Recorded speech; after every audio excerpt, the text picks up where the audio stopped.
Have you ever traveled through time? We do it every day. Asgardia is a country with a population of more than 1 million people from more than 200 countries on Earth. Asgardia gives everyone equal opportunities, no matter what their earthly status is.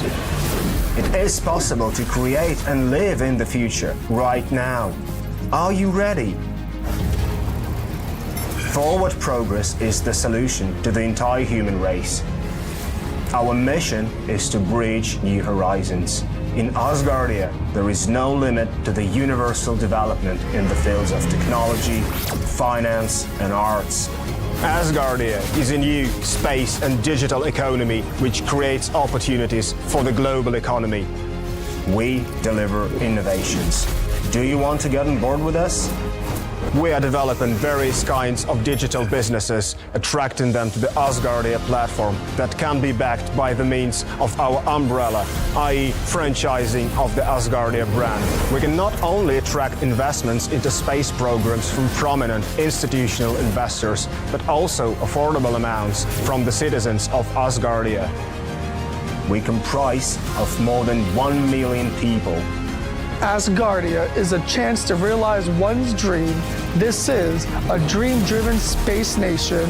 Asgardia is a chance to belong to a community of free-thinking enthusiasts, goal-driven dreamers, and fearless innovators, theorists, and scientists. We are the first space nation. One humanity, one unity. Asgardia. We are creating The future.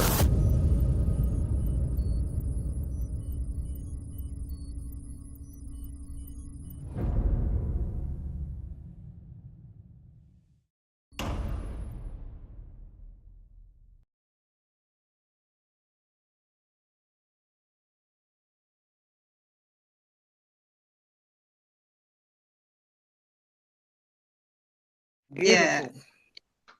Yeah. I hope everybody saw it. Hi, Feda.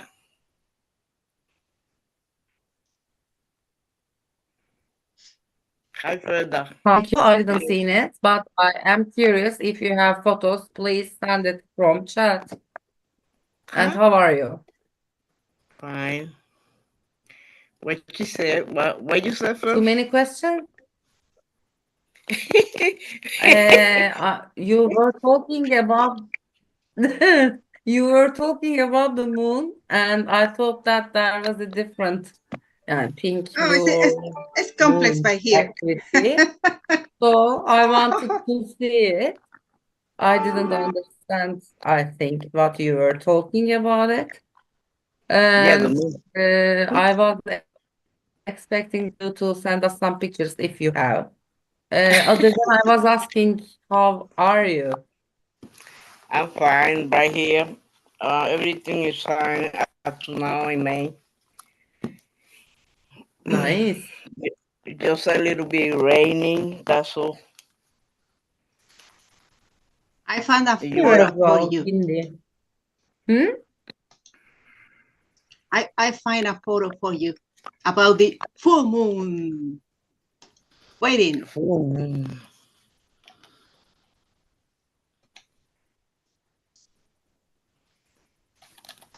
They're also I'm thinking right now why they attached the concept with the moon. Do you see that? Oh, nice. Yeah.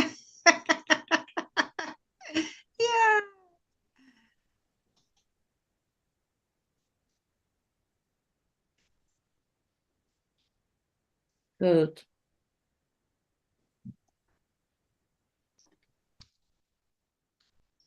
Very impressive. Yeah, I like to see different. Thank you, Linda, for the documents here.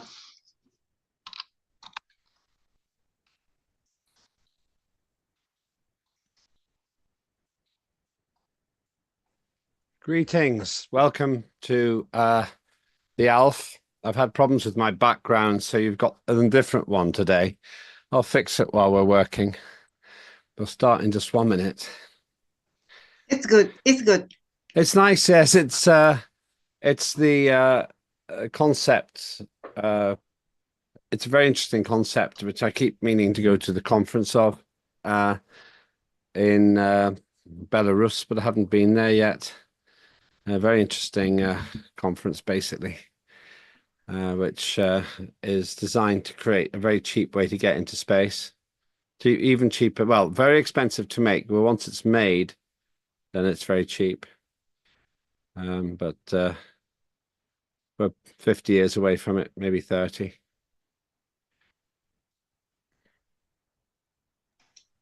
It's very nice to dream always with Oh, hope. If they approve my proposal, we could have that in space in 3 years. Oh, of course, and find the money for it. Well, that you say make it sound like that's just a casual, unimportant part of it. It's rather central, don't you think? Well, to me, money is unimportant because if you want something bad, You have- find the money. Do you have the money? Come on, baby, please put the money here. There's plenty of billionaires out there waiting to give their money up. You just Why got to don't you find pay for it, John? Oh, I wish I could. Give me a pen. Investors are I minimizing like it. the risks and doing a lot of research before investing in. So we need to be sure about it as well.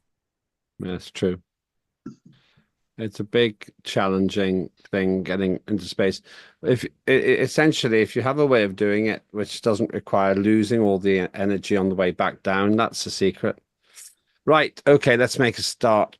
Welcome everybody to I don't know how many Asgardia legislative forums we've had, but to the latest one as a precursor to our next digital sitting. Quite a lot to go through, but I think that we'll probably be able to do it all quite well. I don't think there'll be a problem, really. Essentially, it's about legislation today. The big picture is as follows. We've got some legislation that has turned out to be quite complex and some which is more straightforward. So I'll quick talk about LifeSit project. It's only 30 seconds or a minute on that. Then the Asgardia Competition and Fair Trade Act. Really interesting first reading there. Copyright Act second reading. Contract Act second reading. Youth and Education Act. That's a complicated one. I think it needs to go into 3 parts. But I'll talk about that when we get there. Then the Consumer Protection Act, which is the third reading. And that is really finishing what we started. We got late amendments last time, and that was the reason it was not voted on. Well, it was voted on, but it was an indicative vote. Then fascinating one from further, Prime Directive Act, which I put in here because I think it's really interesting to discuss. And then, sorry, apologize. Future events. Who knows? That common cold could kill the Martians. And then any other business and close of the ALF. We have 1300 to 1700 UTC, but it might take less time than that. Yep. So, John, be ready to do your first reading in a minute. We can do anything else in any other business if you tell me that you want to do that. But it's important you give me a bit of notice for that. As usual, if you're watching anywhere in the world, I hope you enjoy this. If you like it, why not join Asgardia? This is the point. It's a great opportunity for you to become part of a tremendous mission into space, taking human beings there. As a result of that, I would be very happy for you to get involved. If you do join as a resident of Asgardia, 100 solars, which is euros, dollars, or pounds, 100 of those. And then you can stand for this parliament. That's the world's first fully functioning digital democracy. And you can be involved in all of civic life of Asgardia. Those are my interesting points. Those are my opening points. I've got a problem with my system a little bit. I've got a slight problem with my system today. And so I may need to go out and come back in again. But I'll do that while John is performing his presentation. So apologies for that. I'm not quite sure what the issue is with the computer. That's why I was a bit late. Right. Okay. So the order is as I described. First of all, with LifeShip. I still think that's going to be launched in January or February. It'll be in 2025. I'm hoping to go to the launch. It's been really busy. So I just need to find a way to make sure that that launch is fairly reliable, the date. But as I've said to our American colleagues, and maybe our South American colleagues, if I'm in the United States, we should have some other events as well to guarantee that the journey is worthwhile. And so I will put a proper memo out about that with your perspectives. Welcome on that. So please do tell me what you think whenever we come to the idea of a trip. Just want to do that logically so that I do some kind of a circle and then come back to the UK. The LifeShip, for those who don't know, is it's a record of people's DNA here, and the reality is that that DNA could be there for thousands of years, depending really what happens. I would expect it to be some kind of a monumental testament to those of us who are pioneers at this stage. And you can point to the sky and say to your children, and they can say to theirs, that their ancestors' DNA is recorded there on the moon. That's all I've got to say on that. So I have a bit of action to do on that. And I'll try and put something out quite soon once I've spoken to Cheryl Gallagher, who's the minister who's responsible for this wonderful initiative and our involvement in it. Let's go now to the first item of legislation. That's the Asgardia Competition and Fair Trade Act, first reading. So John, over to you, sir. Good to see that you're here. Good morning. John. Hi. Good morning, Olivia. How you doing? Not bad. Well, better than my system. Let me try and I'll probably reset it now, basically, because I've got some problem with it. Okay. But do carry on. I might be able to do it without leaving. I'm going to share my screen. Yeah.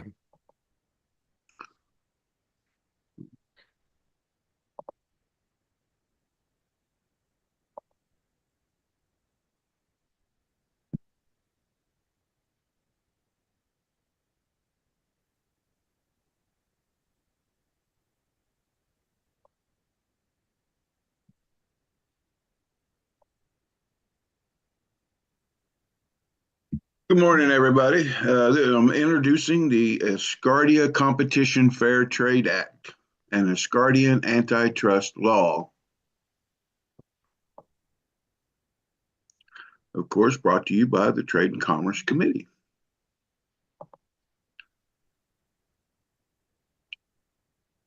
What is antitrust law? Antitrust law is a set of national, state, federal, or local laws that promote economic competition by preventing anti-competitive business practices.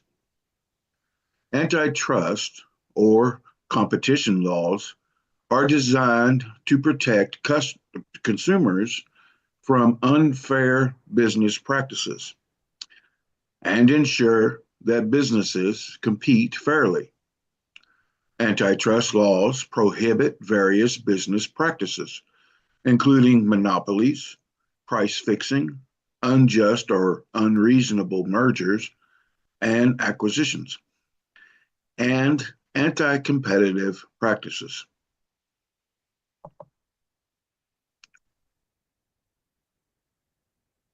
There's a little short video to help explain.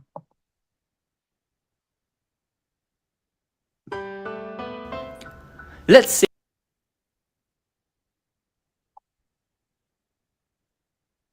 say that you and I are in the business of selling the same kind of pet snakes. Why not? Now, if you sell your snakes at $5 and I sell mine at 10, anyone who wants to buy a pet snake would probably get it from you.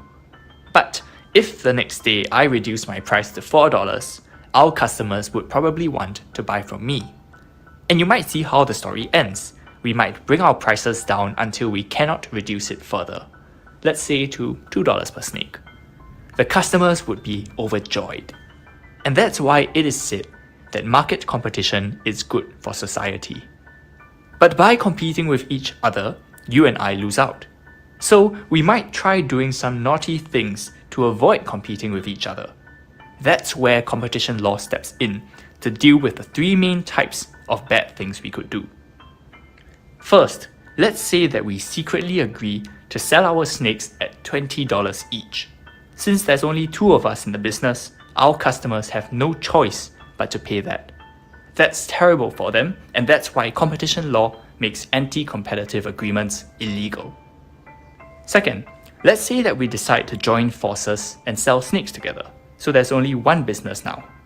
That means that we can raise our prices however we want, and competition law prevents this by prohibiting mergers with substantially lessened competition. Finally, let's say that I've been selling snakes for years, and it's your first day doing that. But you realize that no one's buying from you because I made all my customers promise to only buy snakes from me. So I have abused my dominant position to prevent you from competing.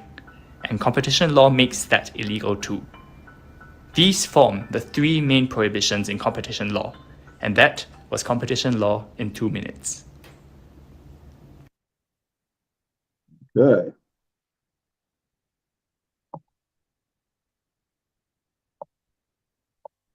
Oh.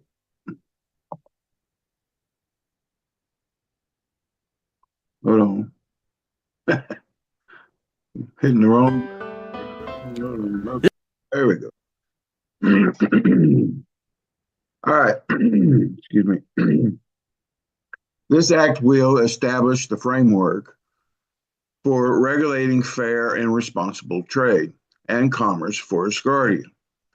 The scope of this act is to ensure that all foreign and domestic commerce and trade being initiated, conducted, or finalized is done with utmost fairness and responsibility, providing a sense of security and protection to all parties involved.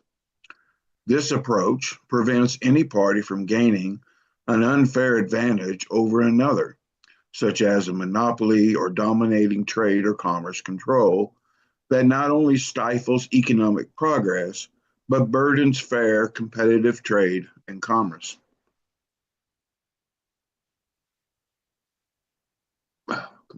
Cooperate.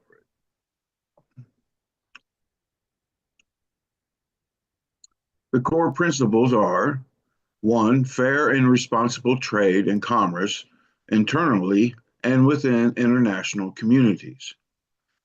2, trade and commerce activities that promote competitive environments. 3, an antitrust framework that aligns with the United Nations and international best practices, promoting fair, competitive, and responsible trade and commerce between nations.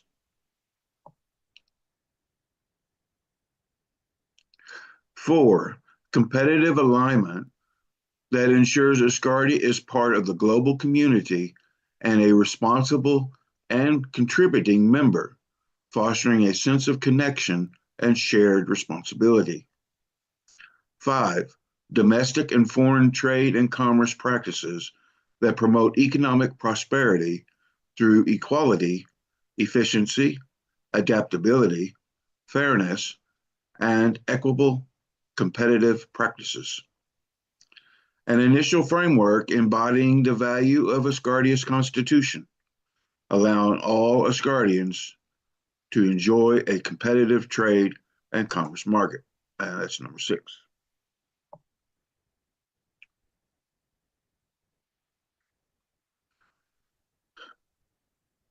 The articles in the act are: Article 1, purpose. Article 2, definitions. Article 3, obstructive agreements and arrangements. Article 4, abusive market power. Article 5, notifications. Article 6, mergers, takeovers, and joint ventures. Article 7, oversight authorities and regulatory bodies.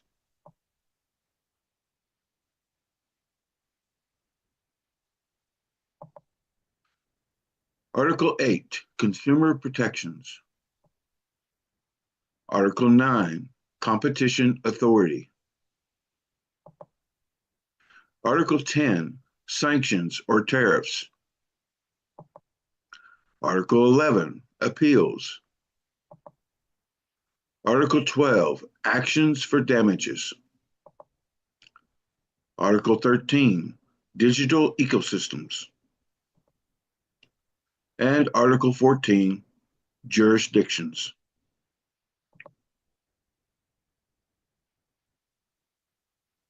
Legal authority. The Asgardia Space Nation Constitution, the cornerstone of our legal system, plays a pivotal role in guiding the implementation and interpretation of this act. Its relevant provisions form the framework within which this act operates, ensuring the reliability and strength of our legal framework and instilling a strong sense of confidence and security in our residents and the international communities. The Constitution provides the overarching principles and guidelines for the Act, ensuring that it is that it aligns with the fundamental values of our society.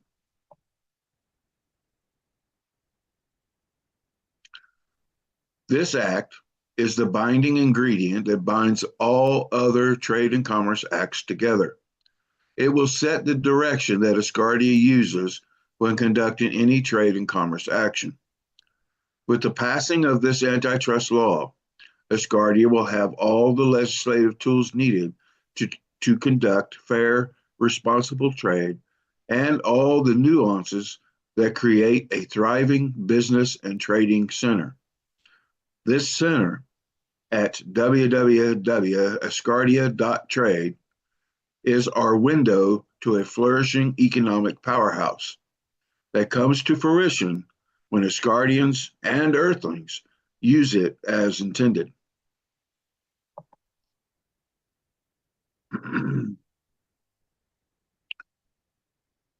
This act aims to prevent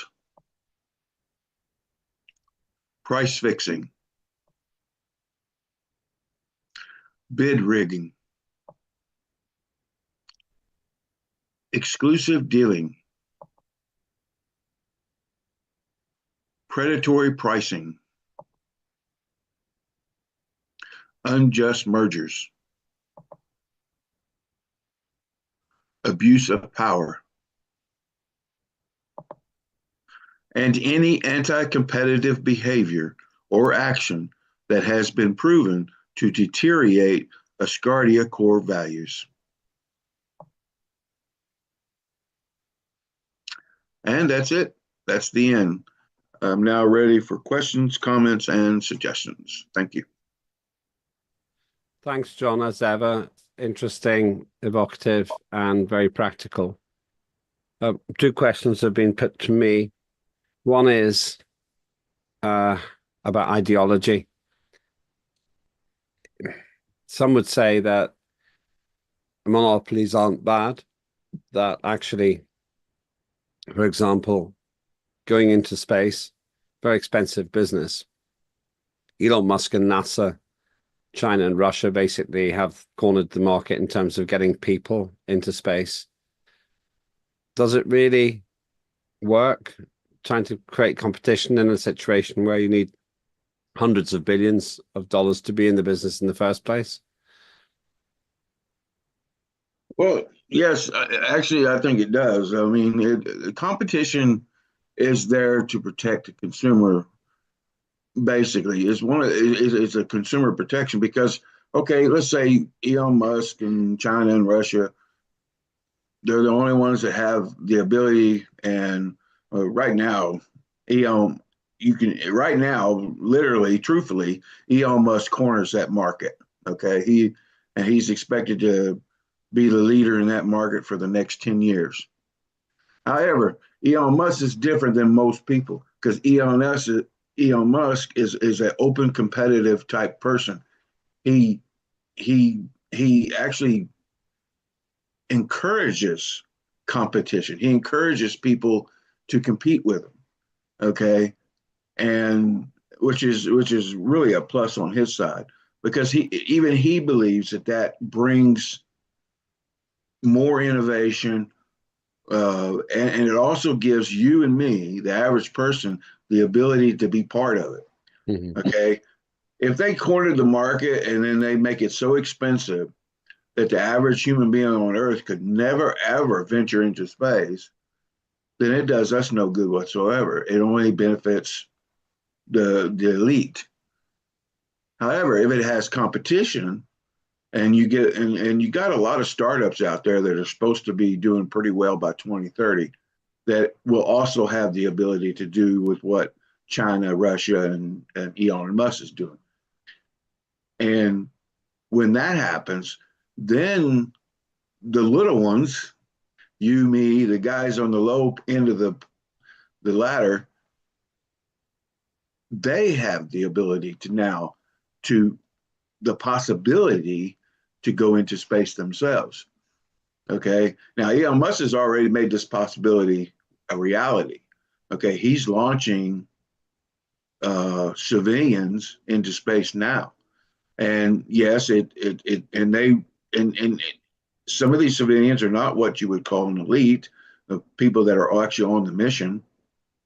And some of them are just top people within his organization, but they don't make any more money than the average person that holds that type of position, right? But he goes out and he seeks sponsors who sponsor the thing, and then they get benefactors or whatever, and then they're launching these rockets. And I think he's done 2 missions now. So because that's who Elon Musk is. That's what he believes in. He believes in competition. He believes in giving the little people, what I call little people, a chance to rise above, and be part of the process. But China, I guarantee that won't come out of China. China wants to be on top and only on top.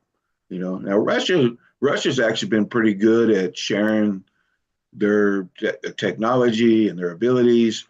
They are a little expensive because their economy kind of weak, so their ride share programs are a little expensive, but they do offer them to other countries, and they've done pretty good to offer that. And they do have the most dependable equipment out there right now. I feel like Elon Musk will surpass that eventually, but right now Russia holds the record for the most dependable space equipment. So, but I don't see. I think Russia would actually welcome competition myself. The only nation I think that wouldn't would be China, unless it helps drive their economy. Then they will welcome it too, because a lot of things that China's doing right now is they're doing towards their economy. So, if it makes their economy money, they too are going to try to drive competition. Now they are sending this out and getting a lot of private companies in their country to make all these different rockets, and they're all competing. Only problem is they're all competing for the government. So it all goes back to the government because it's communism. But they basically got the same model as the United States, but the United States, the money goes to the companies. Now these companies in China are share some of that profit, yes. So and now they're trying to compete against the United States. So it'd be a nice race to see who wins. But yeah, I think your answer. My short answer is yes, because we see it going on right now within the world. So, I mean, China is creating competitive environments within their nation. Russia is a competitive type country. I really don't have enough background on what they do within the nation itself to tell you if it's if they market this out to other companies within the Russia. I'm not sure if they have that model or not. I would think they do, because it seems to be a successful model. Here in the United States, it's definitely proven to be a successful model. So by 2030, you're going to see a whole lot more ability to launch into space than just Russia, China, and USA. I'm a bit more positive about China than you are, but we don't get involved in Earth politics, so I won't explain why. Second ideological question. Well, second question. It's not really about ideology. In practical terms, is there a risk by introducing this that we begin to overregulate? If we just let the market be totally free, then sure, some people will get monopolies and some people will make advantage. But if free market forces work, then other people will find ways, and other businesses will find ways to compete anyway.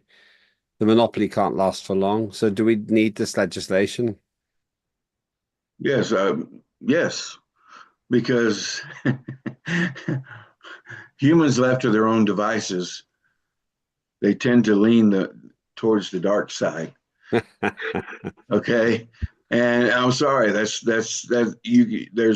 plenty of human history to prove that, you know, and that's why these kind of laws were created. And this is not overregulation, because it's a simple, it's a very simple act that lays out simple lines that you don't cross. Okay, and it gives the people the ability to be protected and to govern at the same time.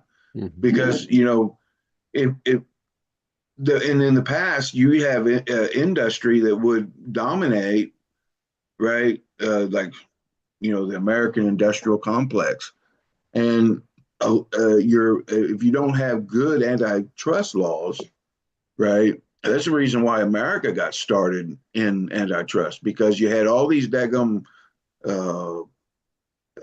companies that were trying to dominate, like the railroads and this and that and this. And right there at the beginning of their beginnings, and nobody was managing this. And really, that's all this act does, is that it's a management tool. You know, a management tool to ensure that these companies behave themselves, you know, and yeah, I think it's very, very important that we do have it. Okay. Those are the two questions that had been asked myself. I won't pass comment on it. That's my job today. But let's go to Ferda, and then Ariadne. Ferda. Thank you. I totally agree with John Fine, and it's a serious problem that needs to be ground rules, because we are a customer. As Turkey, we have 2 astronauts sent by other countries like USA, NASA, and private companies, and we had done 18 research. We will be using the research results as for our country, and we will be developing our space industry in Turkey as well. So we are not at the table right now, but in 10, 15 years, who knows? The rules will make the competition evolved.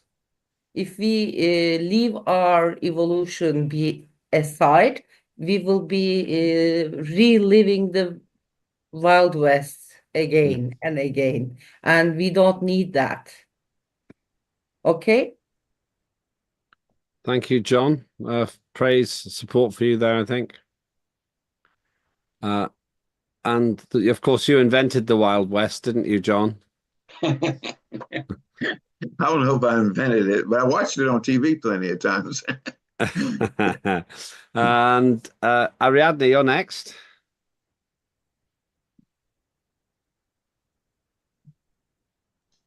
Oh, my microphone. Yeah, we can hear you. Okay.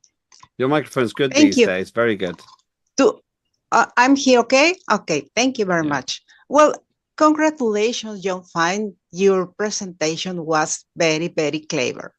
And the question that I have in my mind is about the possibilities as a freedom as guardian around the world. We can make a business to create something important with some agency in the world.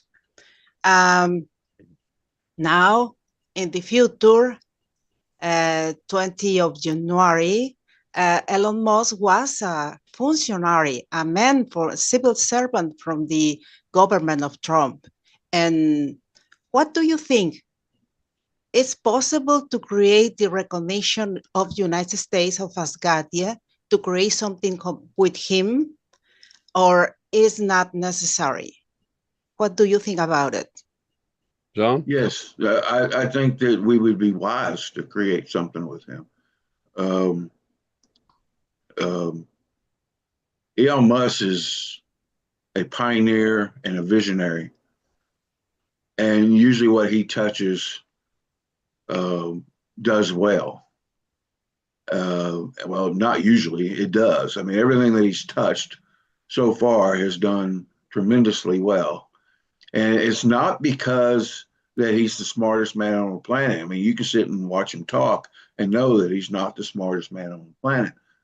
But I mean, you know, because he has trouble with communicating to people just like I do when I'm one-on-one sometimes. I've actually gotten better because of Asgardia, because I'm being forced to engage.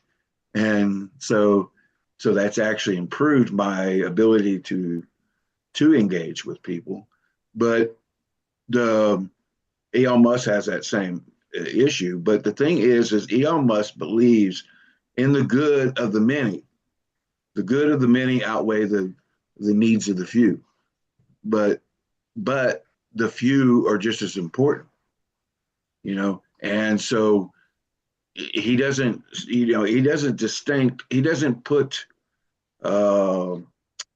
make social classes like, okay, the elites and this and that. You know, he considers everybody in the same class, human. That's it.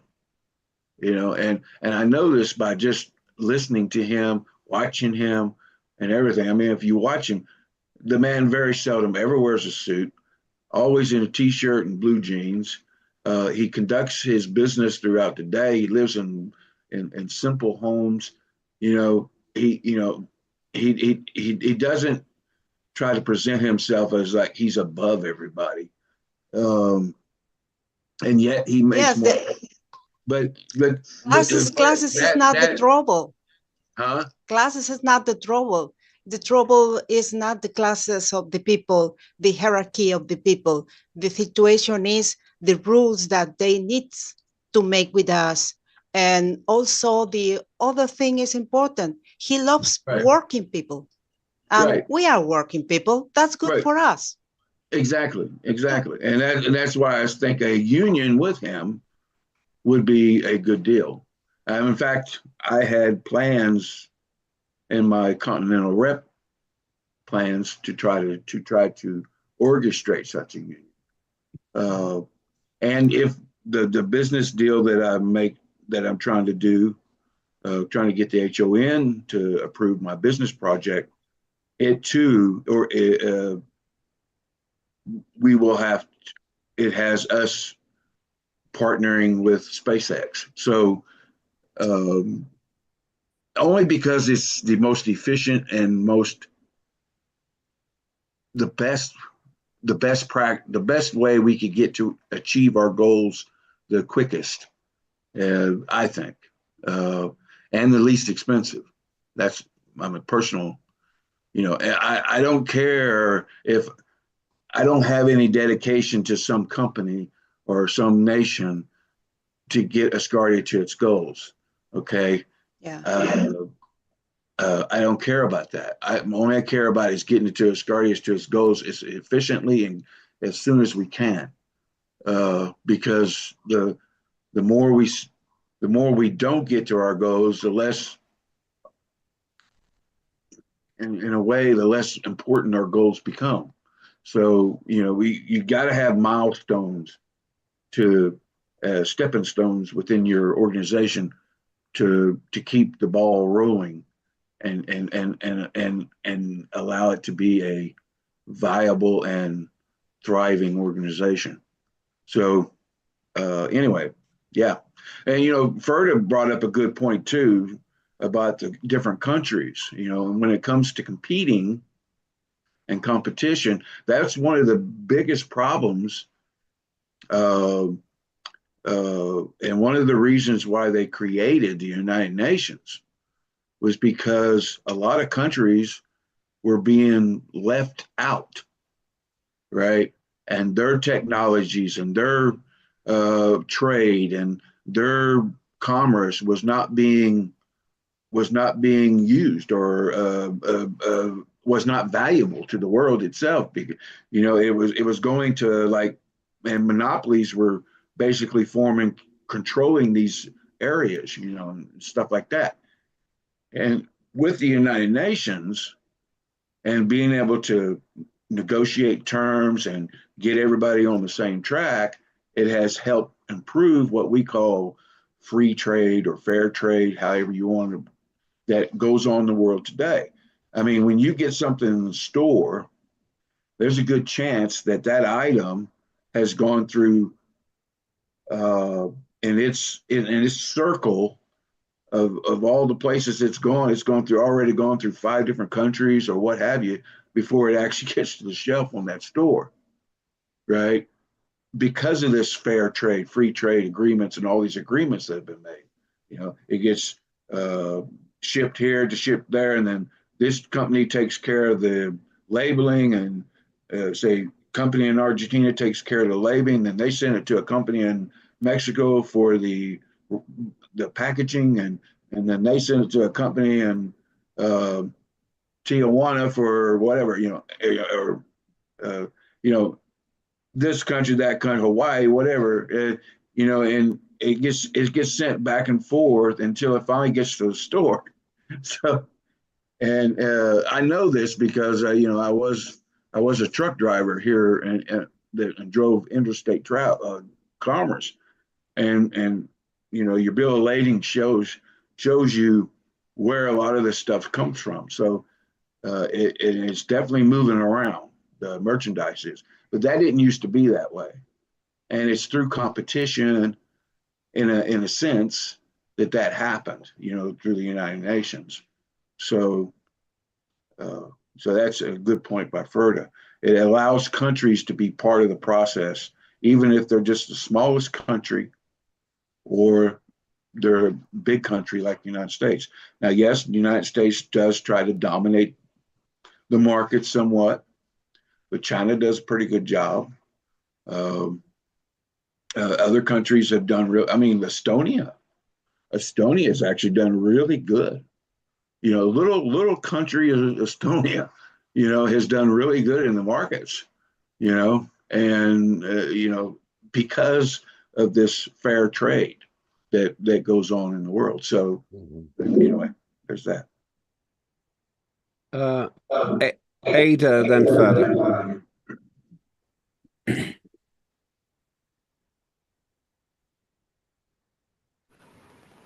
Hello. Hi, Ada. Oh, hi. Sorry about the camera today. Thank you, Lemby. Can you hear me well? Yeah, you look like Yes. you're in fog, but you sound very clear. So, thank you, Lemby. And John Fine, a member of the parliament, also the government that is around here today. I just want to say my opinion. Elion I see him in a few years. He will turn his eyes on Asgardia because our policy that has been made by Asgardia Space Nation Parliament and member of the government.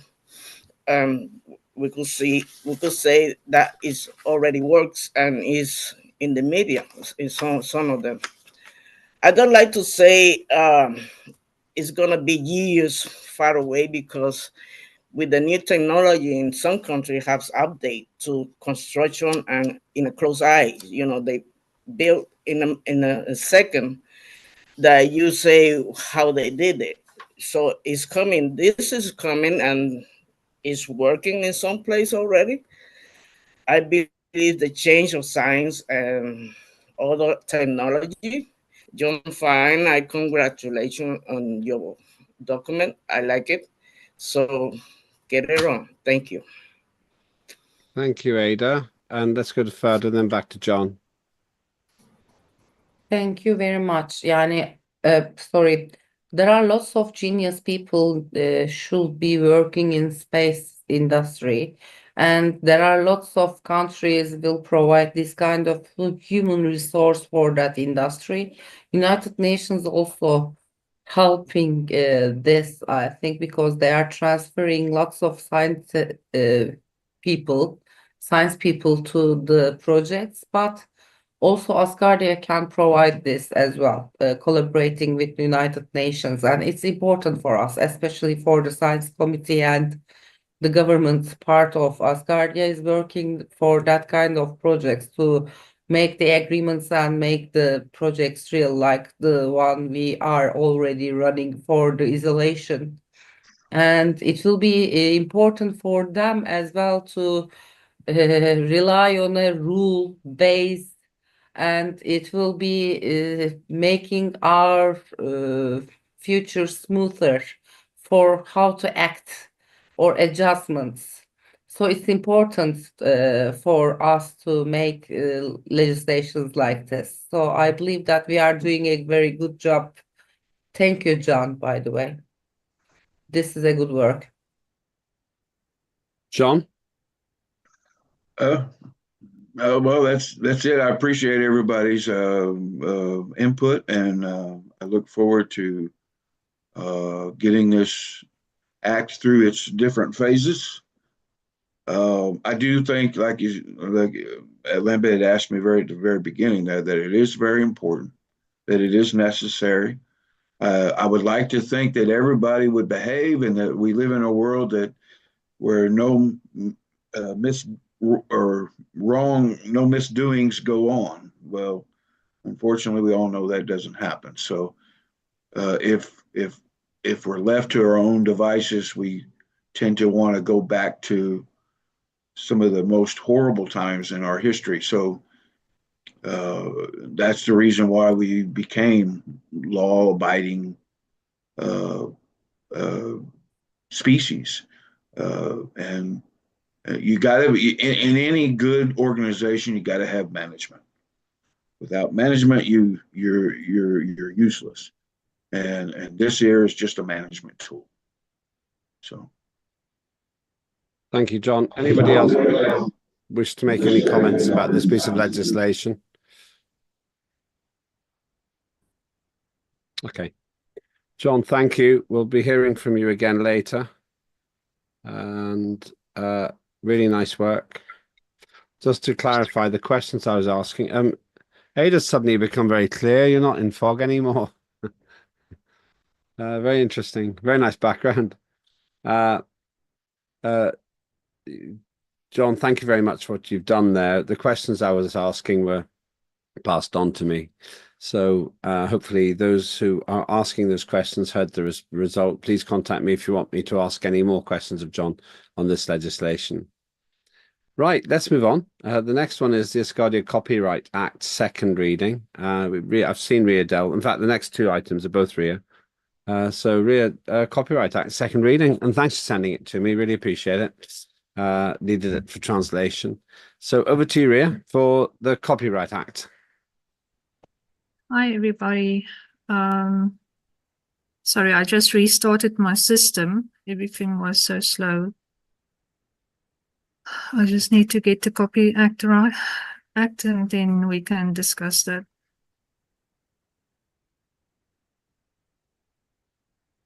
Okay.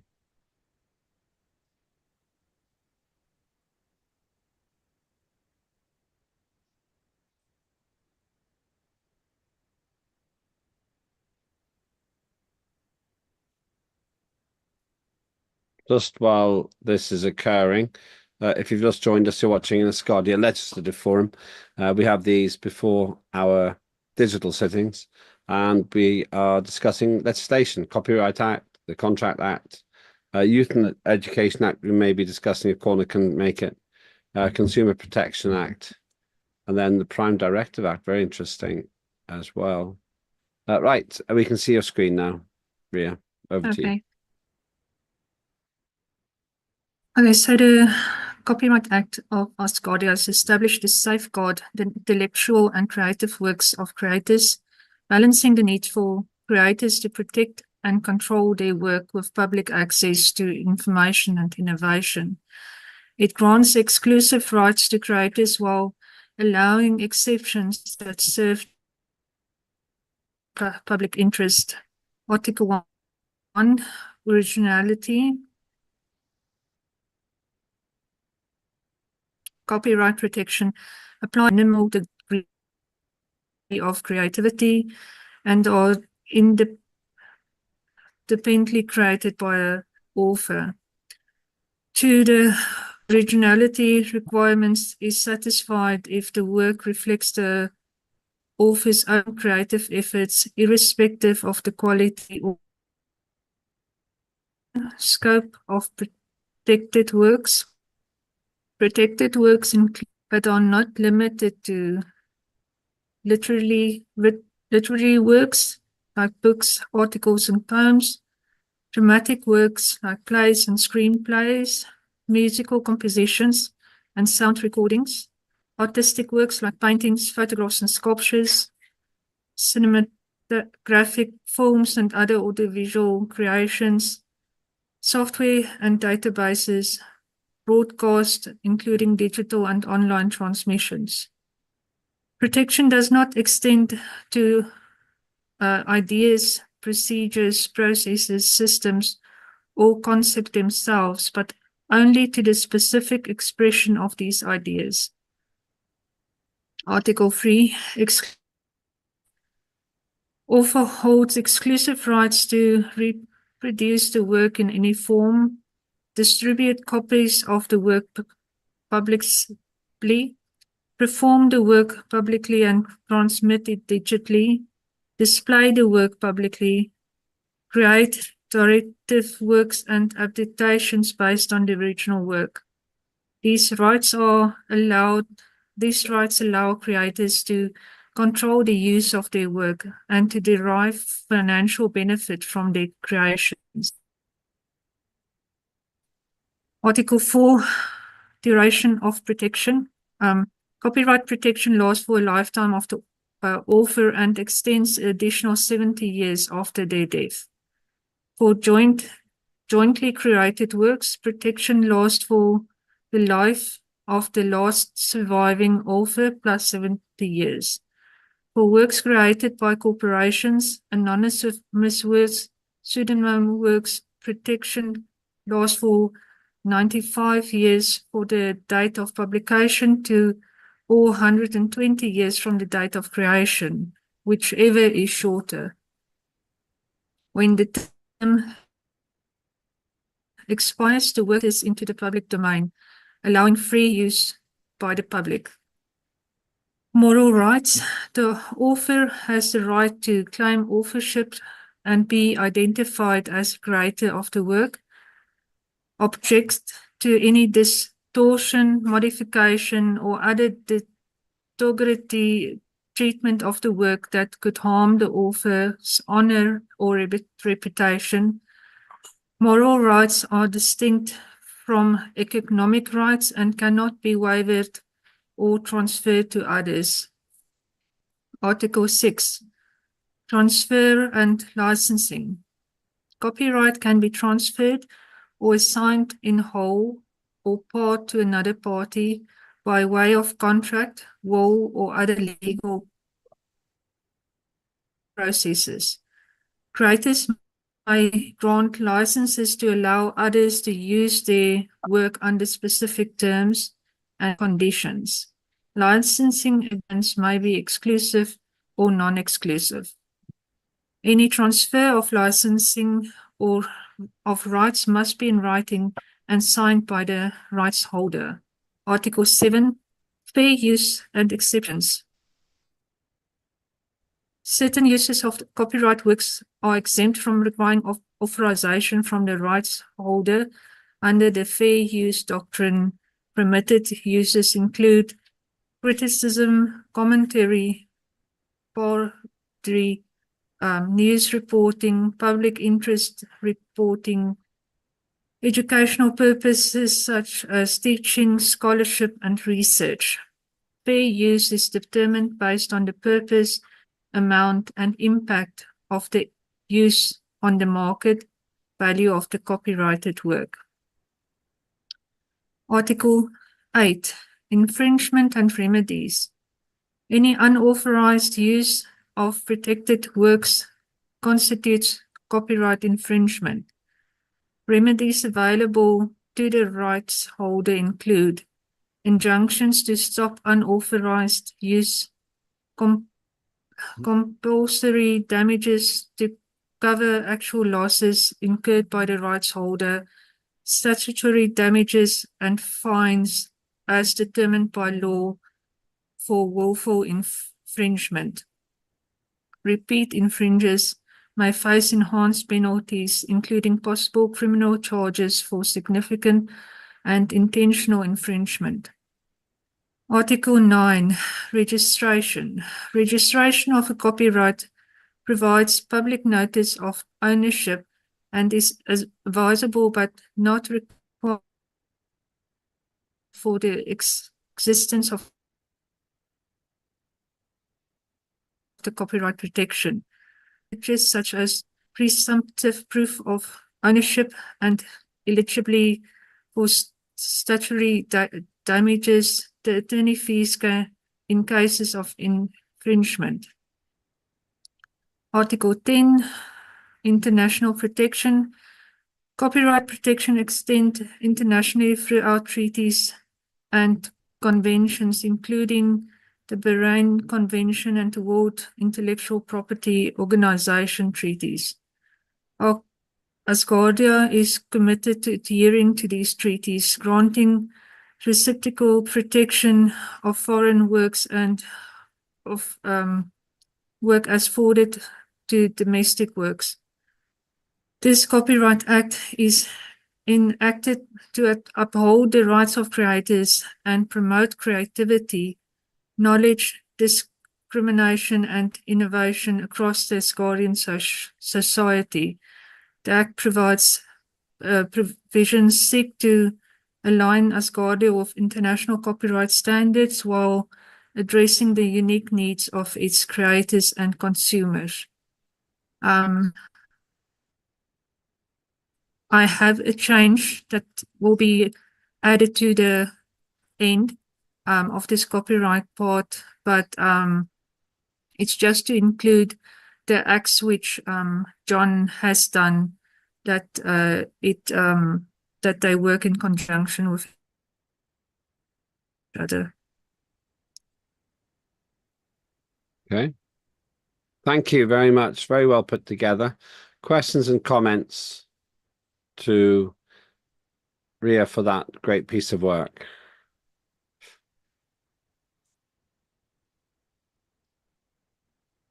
John. Yes, can you share screen and bring it back to Article 4, Ria? Yeah. Screen share.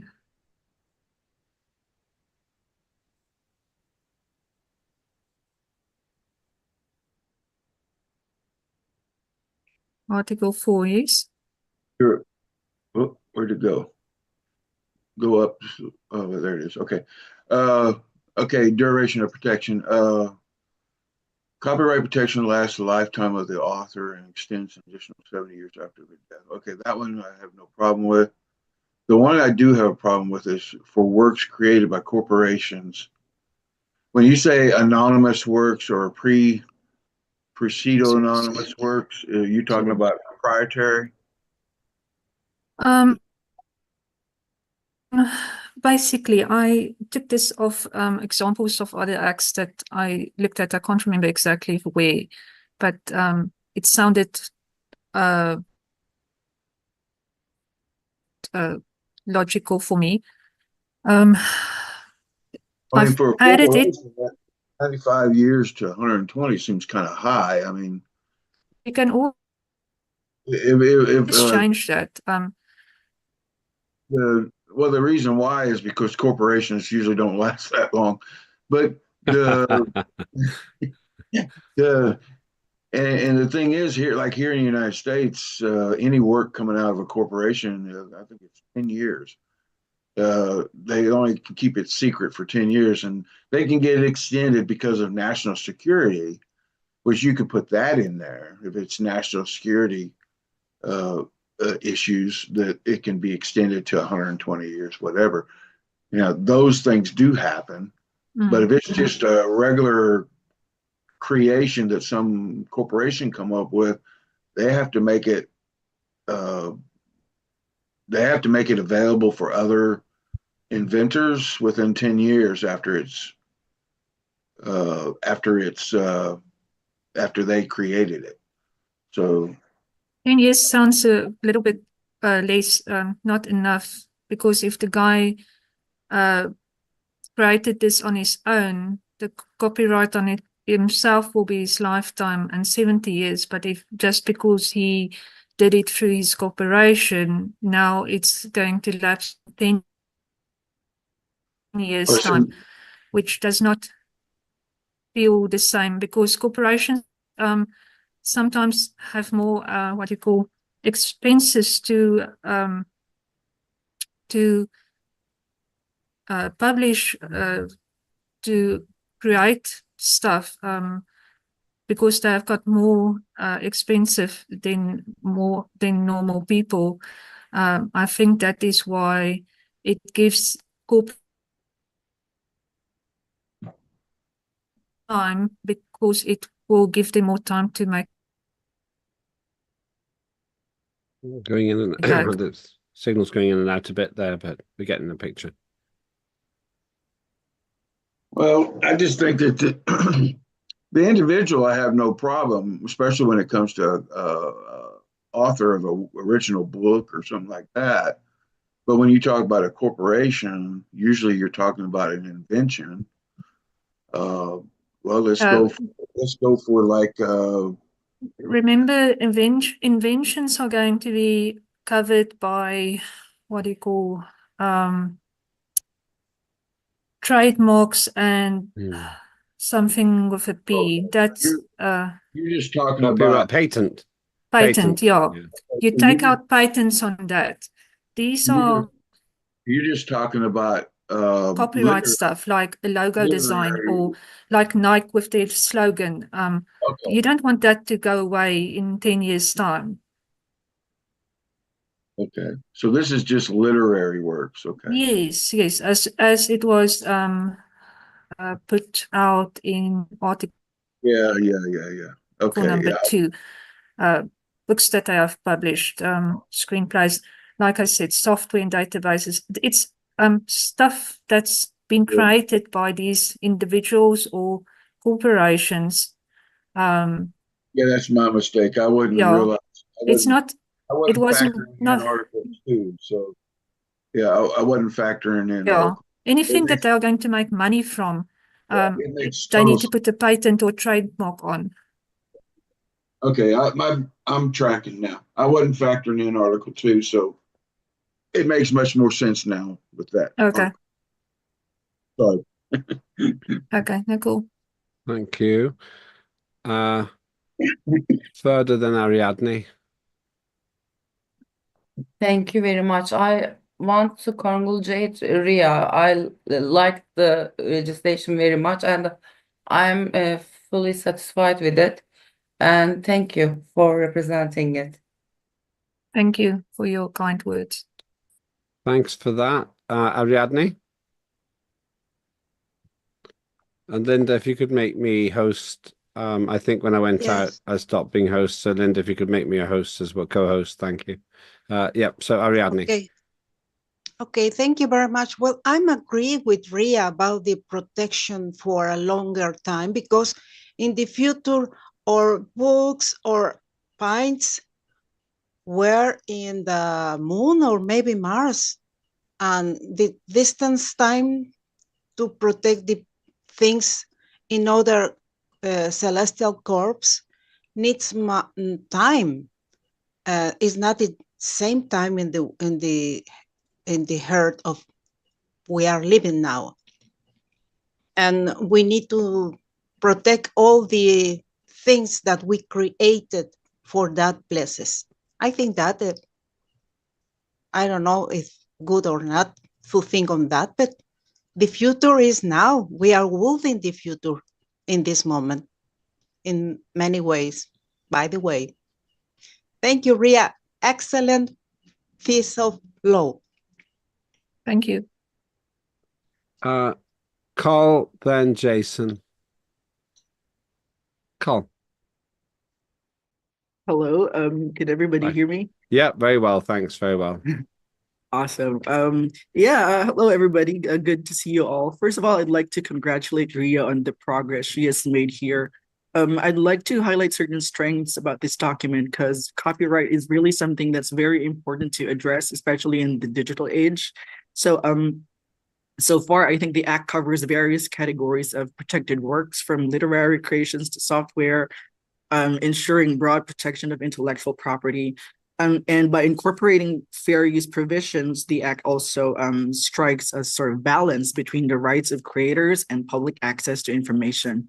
And finally, the protection of moral rights acknowledges the personal connection between the creators and their work, which is important for artistic integrity.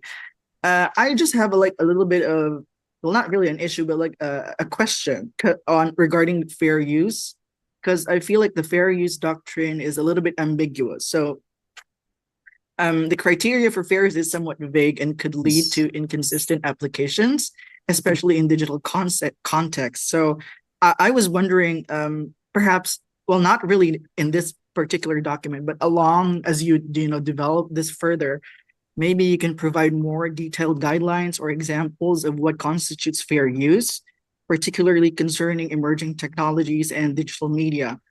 This could help clarify the doctrine for both creators and users. So, any specific examples or scenarios that illustrate fair use, especially for digital content. Yeah, I think that's pretty easy, actually. So yeah, that would be all. Thank you. I would just say the fair use is interesting, Carl, because I think fair use is an area where people just have to be reasonable. If you start trying to define it, then you really are getting very specific. Fair use is a shorthand for what feels reasonable for everybody. And I don't know, I think the precedent and just general behavior of those involved is how that gets resolved. But let me go back to Ria. What do you think? Yes, sorry about that. My Sorry? system, for some reason, glitches in and out, so I didn't hear that question. Were Right. there a question? The question is about fair use. Should fair use be defined more clearly? I am saying I actually am happy to leave it to the market for when this is applied, and then precedent will set this. I think, to me, fair use means not becoming overly prescriptive about it, and it's what feels right and feels reasonable. That's my opinion, but I don't want to prejudge what you are thinking. What my experience is with laws in South Africa is sometimes if you add too much information, specify too many things, there's some way that you missed one thing, and then it's bad, where if you just call general terms, it can be included, which makes enforcing this law much easier in the future. If there's something really specific with a good reason. I'm sure we can add it into the law at a later stage, but I don't want to go into too many specifics at the moment. I feel the same way, only because I don't want us to over prescribe. Dr. Asher Bailey wants us to be the most business-friendly nation that's ever existed. And I have to say that one of the problems in the UK at the moment is too much legislation about business, and I think it's harming business.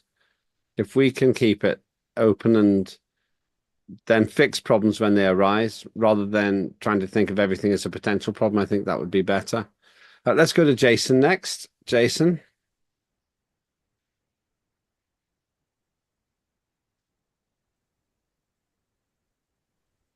I'm only in the chat.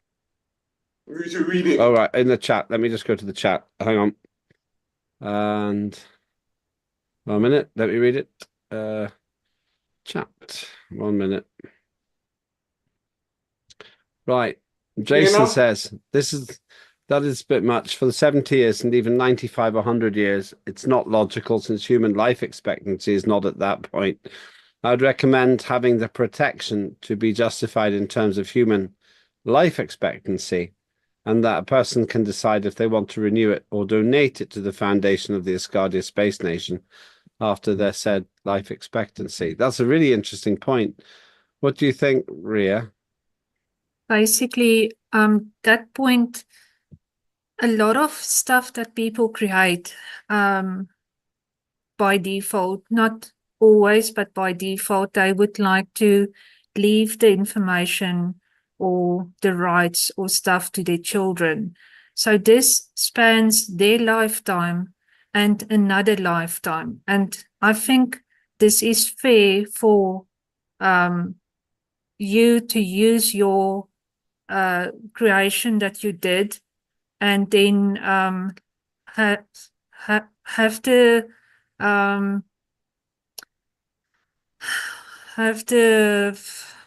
what call it? We copyright the patent. No, have to right for your children to use your stuff for at least one generation before it comes public. So I think that is why we are moving into that direction. Well, that's a really interesting point. That's a decision for us to make, and it makes sense. Because if you want to make it public after your lifetime, you can obviously just state that and say this thing is public. But I think a lot of people that I know, people that own their own businesses and artists and stuff, they want to leave stuff for their offspring. And that would be one reason to at least have your stuff copyrighted for a generation extra than you. Thanks. That's a really interesting point. Really interesting point, actually. I hadn't thought about it like that. Life expectancy is likely to increase. I don't know how much by, but it'll get bigger. It'll get longer now, I think. So that's an interesting point. Let me go to Ferda and then John Fine. Ferda. Thank you. The words you were looking for are the future and legacy, I assume. Yes. Yeah. For the children, not only the name, but the work and the profit should go at least for one generation. It's legitimate. And my idea was we will be going 50 years to Mars and back 50 years to Earth, and that makes 100 years, at least 20 years more. We need to keep the invention for ourselves.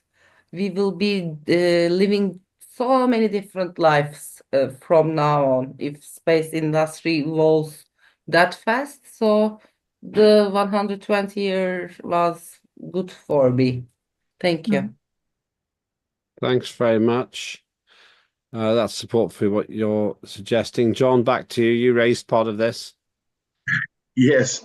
Well, I mean, I understand it now, and Ria brings up a good point about the legacy aspect of it, which I was going to say, and Fergus stole it from me. But great minds think alike. So, but and and people do want to leave a legacy to their children. So I totally understand. But life expectancy is actually increasing, and who's to say it's going to might increase even more when we go to space, because there certainly will be a lot less stress on the human body in space than there is here on Earth, because here we have 1G gravity. We're in space, we'll probably never exist in more than, say, a half a G, maybe like 0.57 G. I seriously doubt we'll ever have as much as 1G. If we're smart, we won't, because 1G is actually a little more stressful on our bodies than it needs to be. And with that lighter gravity, it could actually expand our life expectancy. So who knows? Just something to think about. But the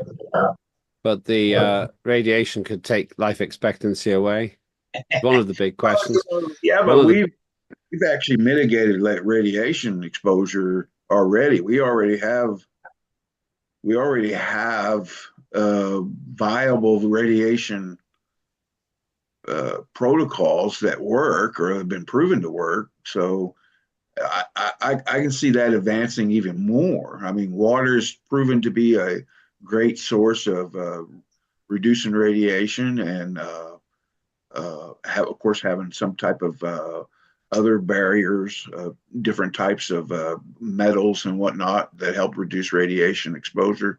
So yeah, you're right. Of course, radiation is something we have to factor in, but it is something our scientists are already mitigating that risk already, and a lot of the technology that they're producing from that mitigation is promising for humans. So anyway.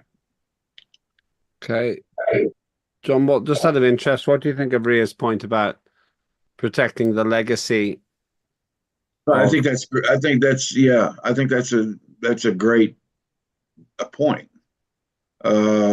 because and she's right. A lot of parents want to leave a legacy for their children, and so that should be protected.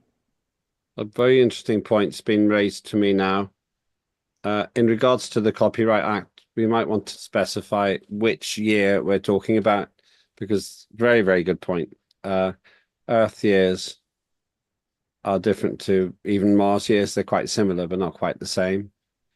So really, you might want to put years in, maybe Earth years, whatever year you want, some objective definition.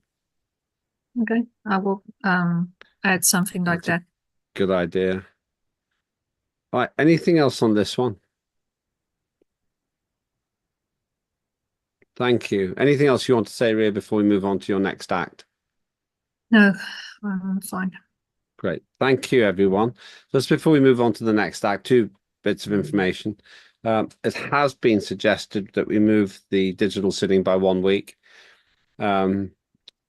It helps me a bit because of the paperwork, which I have been slightly behind on for just very practical reasons. Yeah, so I've just got a message. The person who made the suggestion, Ria, about defining Earth years is very happy. So you've made one person very happy. They didn't want to say to you directly, but I'm just passing on their joy that you've taken on their feedback, because they made a difference to Asgardia legislation. So I'll ask you at the end of today's session if please tell me between now and the end of the session if you have an issue about moving it back by 1 week. It's for practical terms, because I was running out of time. I had other issues which I had to deal with, and I'm just talking about then, instead of 6, 7, 8, it would be the dates would be, just tell you now, it would be still digital, but 13, 14, 15 instead of 6, 7, 8. Just tell me either in the chat or just raise your hand under any other business if you have an issue. I'll ask you again then. I've just fallen a little bit behind time, and that's just really the reason. So one other piece of information, Sarah, I finally managed to open your finance tax law framework. I think it's great. And one reason I'd quite like to put back the digital sitting by a week is to see if we can include yours as first reading, to go back to, I think Ada's sharing screen here. Yes, so one reason I'd like to maybe delay it by 1 week is to include the Asgardia tax law framework. Just go back to first reading and then go through again. It's a really great piece of work. I'm not sure if Sarah's still, I think Sarah is here. Yes, I'm here. Yeah, you are. I think it's really great. And I can see a good first reading, and then we can carefully go through this. That's one reason. And I'd like to get that onto the agenda for this particular event. The corner work is a big one, and I want to see if I can get some of that on as well. But I'm not sure if we can, because it's a really big piece of work. But the tax law framework, I think we could do first reading. I can see it's pretty much ready for that. And it's very nicely framed and everything else. So that's one of the reasons. But let's go on to the next piece of legislation from Ria. Then we'll have a short break, and then we'll do the rest of our meeting. So, and it'll only be a 15-minute break. But after Ria, so let's move on to your next piece of legislation. Get me the other screen, which is the Asgardia Contract Act, second reading. So, Ria, over to you. Okay. The Asgardia Contracts Act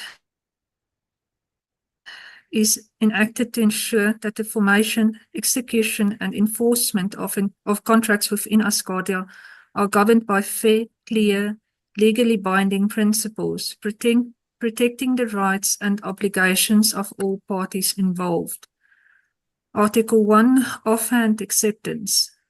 A contract is established when a clear, defined offer made by one party is irrevocably accepted by another. The offer must include essential terms such as price, subject matter, and parties involved, and be communicated effectively to the offeree. Acceptance must be absolute, unconditional, and conveyed to the offerer in an agreed or reasonable manner. Counter offers and conditional acceptances are treated as new offers, not as acceptance of the original offer. Article 2, Consideration. For a contract to be valid, both parties must exchange consideration, meaning something of value. Consideration may be monetary, a service, a benefit, or a promise to do or refrain from an action. Consideration must be lawful and tangible, creating a benefit to one party or a detriment to the other. Past considerations, something given before the contract was formed, is not deemed valid consideration. Article 3. Intention to create legal relations. Parties must intend for their agreement to be legally binding and enforceable by law. In business and commercial contexts, it intends to be legally bound is generally presumed unless explicitly stated otherwise. Social and domestic agreements are not automatically assumed to the legally binding unless specified. Capacity, Article 4, Capacity to contract. All parties must possess a legal capacity to enter into contract, meaning they are of legal age and sound mind. Contracts involving minors, individuals of unsound mind, or legal capacitated people are generally void, with exceptions for necessities and beneficial contracts for minors. Any party disqualified by the law for contracting may not enter in a contract, and such contracts are considered void. Article 5. Free consent. Consent of all parties must be freely given without coercion, fraud, undue influence, or misrepresentation. Coercion involves threat, force, or illegal influence exerted to gain consent. Undue influence arises when one party leverages power over another to secure agreement. Misrepresentation involves false or misleading statements made to gain consent. Consent obtained under these conditions renders a contract voidable at the option of the affected party. Article 6. Lawful object and purpose. The object and purpose of a contract must be lawful, aligning with public policy and Asgardian law. Contracts are void if they involve illegal acts, promote fraud, harm public welfare, or infringe on Asgardian. Article 7. Certainty and possibility of performance. A contract's terms must be clear, specific, and ambiguous. Performance of the contract must be possible, feasible, and must not involve any unlawful or impossible tasks. If the contract terms or obligations are indefinite, it may be rendered void. Article 8. Performance of contracts. Parties must fulfill contractual obligations in the specified manner, time, and place agreed upon. When a contract specifies a deadline, performance must be completed within this period. If no specific time is set, obligations must be performed within a reasonable time, as mutually agreed by the parties or determined by a court. Article 9. Breach of contract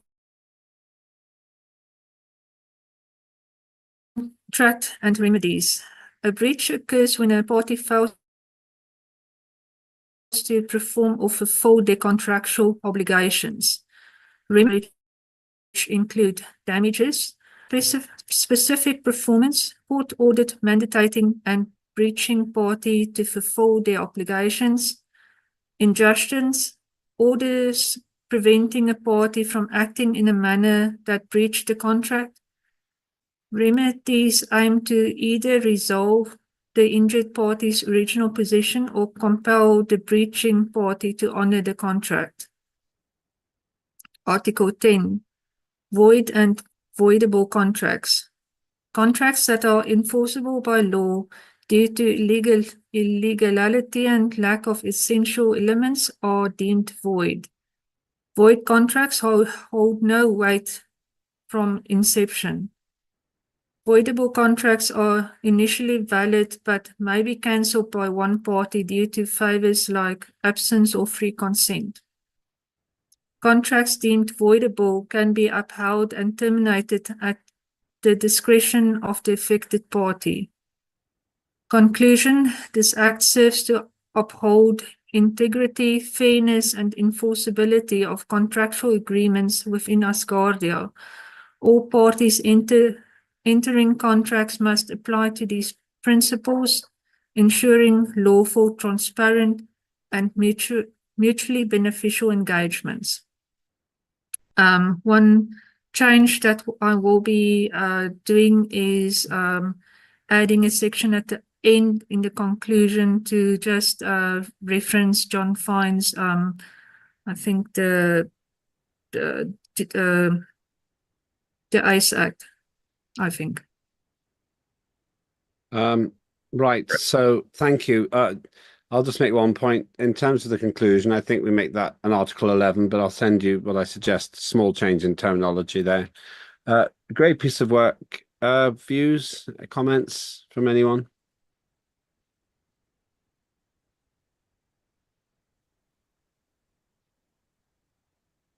Okay. Just a couple of small things from me. Just small points. It does seem to be consistent with the work that John and others have done. That seems relevant. And secondly, I like the fact it's very concise. Some of our legislation is quite long. It's very concise, and I think it does what it needs to do. John, and then Minister Dell. John. Yes, yeah, I'd already sent her a provisional change to change the conclusion to Article 11 with a small change in the verbiage, but and that's only so that it shows that this doesn't supersede any current laws within Asgardia, but it actually proceeds current law. But I'm like you, Lambert. I think this is very concise, and it is a broad. It covers all the broad areas that need to be covered. There are a lot of specific areas that I was thinking about while she was reading it, but I'm thinking, and then I got thinking to myself, well, now you're getting into too much detail, so I dismissed all those. But on a broad scale, I think this is a good first reading. Thank you. Thank you. Thank you very much, Ben. Good to see you. Not the same without you. Thank you, Chair. Nice seeing you guys all. I also agree with in fact, I've been watching on YouTube, and I thought, listen, with this one, I actually want to say something, because on the previous reading on the sitting, I said I wanted to be involved. And my involvement was readings, getting this. I think we discussed this yesterday, Chair. It was yesterday you phoned me. Yeah. We discussed this yesterday, and I actually only got it the day before yesterday, and I read through it, and I thought to myself, wow, Parliament's becoming really efficient now in how it's creating its laws, because I love it. It gives us the framework within which we can work.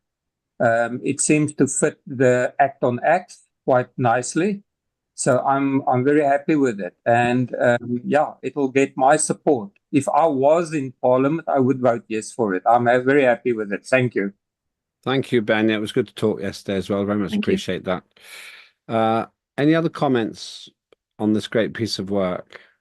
Just while I'm waiting to see, I'm going to ask Sarah just to say a few words, maybe screen share the document that you sent me. Which is the full document on finance, but we can easily create the first reading from that after the break. Anyone else want to make any points? Sarah, I'll call you during the break just to explain what I'm talking about, so don't worry. Okay, Ria, thank you. Those are great pieces of work, and really appreciate your assistance with that. Really very good. And they're really nice pieces of work. I agree with what Ben said. So well done on those. Right, okay. So let me just take a look at the agenda. We've done the opening. I mentioned Life Ship briefly. Competition Fair Trade Act, first reading. Copyright Act, first reading, second reading. And Contract Act, second reading. I'm not sure Corner's here, but it's quite a big job. If Corner is here, then we'll have a chat about that. If not, I'll explain what I'm thinking about doing with the Youth and Education Act. But after that, I'm wondering it. Then I'm hoping Sarah might be willing to say a little bit about the Finance Act, maybe screen share it, and then I'll work on that. If I'm permitted by you to push the digital sitting back by a week, then we can include it, I hope.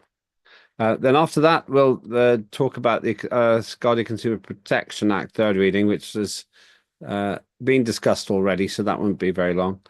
Then a fascinating item from Ms. Ferda Inan, which I can't probably get into this digital sitting, but I wanted to include it because it's really interesting work about the Prime Directive Act. Really interesting. And I want us to start talking about that, hopefully with a view to making legislation for next year. Then future events, any other business, and close. We're on schedule. So let's stop now. It's 14:35 UTC. So let's start at 14:50. This will be the only break. So whatever you need to do. And then I guess it will take us about 90 minutes after that to conclude. So I'm guessing that we'll finish 14:50, 15:50, around 16:20 roughly, maybe 16:30. So that's when I think we'll finish. John, before we break, yes, go ahead. Yeah, I was curious. Right now, as it stands, the digital sitting is what, December 6, 7, 8. 7th? So it'd be, you're talking, I'm suggesting 13, 14, 15. see, that will be a problem for me because I go into surgery on the 13th. Oh, right. I see. I'll be indisposed. I Pardon? will not be able Good to make wishes from here. Say again? Good wishes from here. I hope it Ah, goes well. yeah. Yeah, well, John, yeah, same with me. Good wishes to you. I don't have to move it. I would like to move it because I just want to make sure all the paperwork and everything is completely up to date. We are just about on time to do 6, 7, 8. But you're an important player because you have the first reading of the Competition Act and then the third reading of the Protection Act. Yeah, it took me 3 months to get this surgery appointment. I can't Now, change it. do not change your surgery appointment. Do not change it. There may be a creative solution. For example, getting your deputy chair to cover it, for example, or something like that. He's indisposed at the moment. He was in an accident and Oh, won't be able to do it. okay, let me see. Let me see what else comes back today, and then we'll make a decision on that. What I'll do is, based on the feedback I get today, I'll let everyone know tomorrow or Monday. At the moment, we still have 6, 7, 8 December. That's still the scheduled timing. We can do it. We can do it. I would only want to move it if it looks like it makes logical sense for us to delay and trying to get the other piece of legislation through as well. Which is the first reading of the Finance Act. It's just a very important piece of legislation. That's why I'm thinking that. Right, okay, let's take a break. I took a bit of time there, so let's start back at 14:55.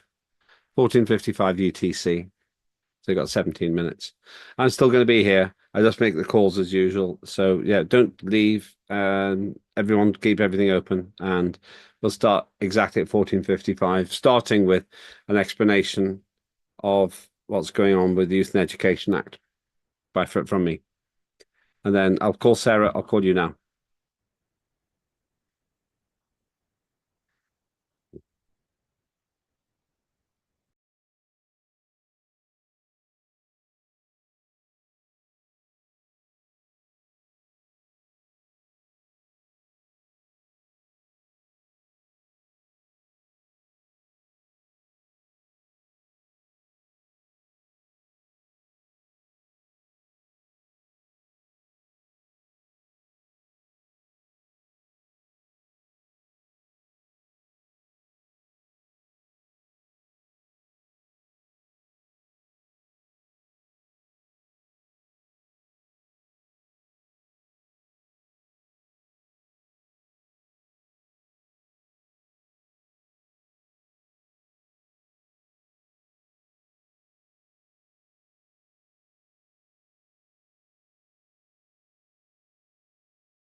Welcome back, everyone.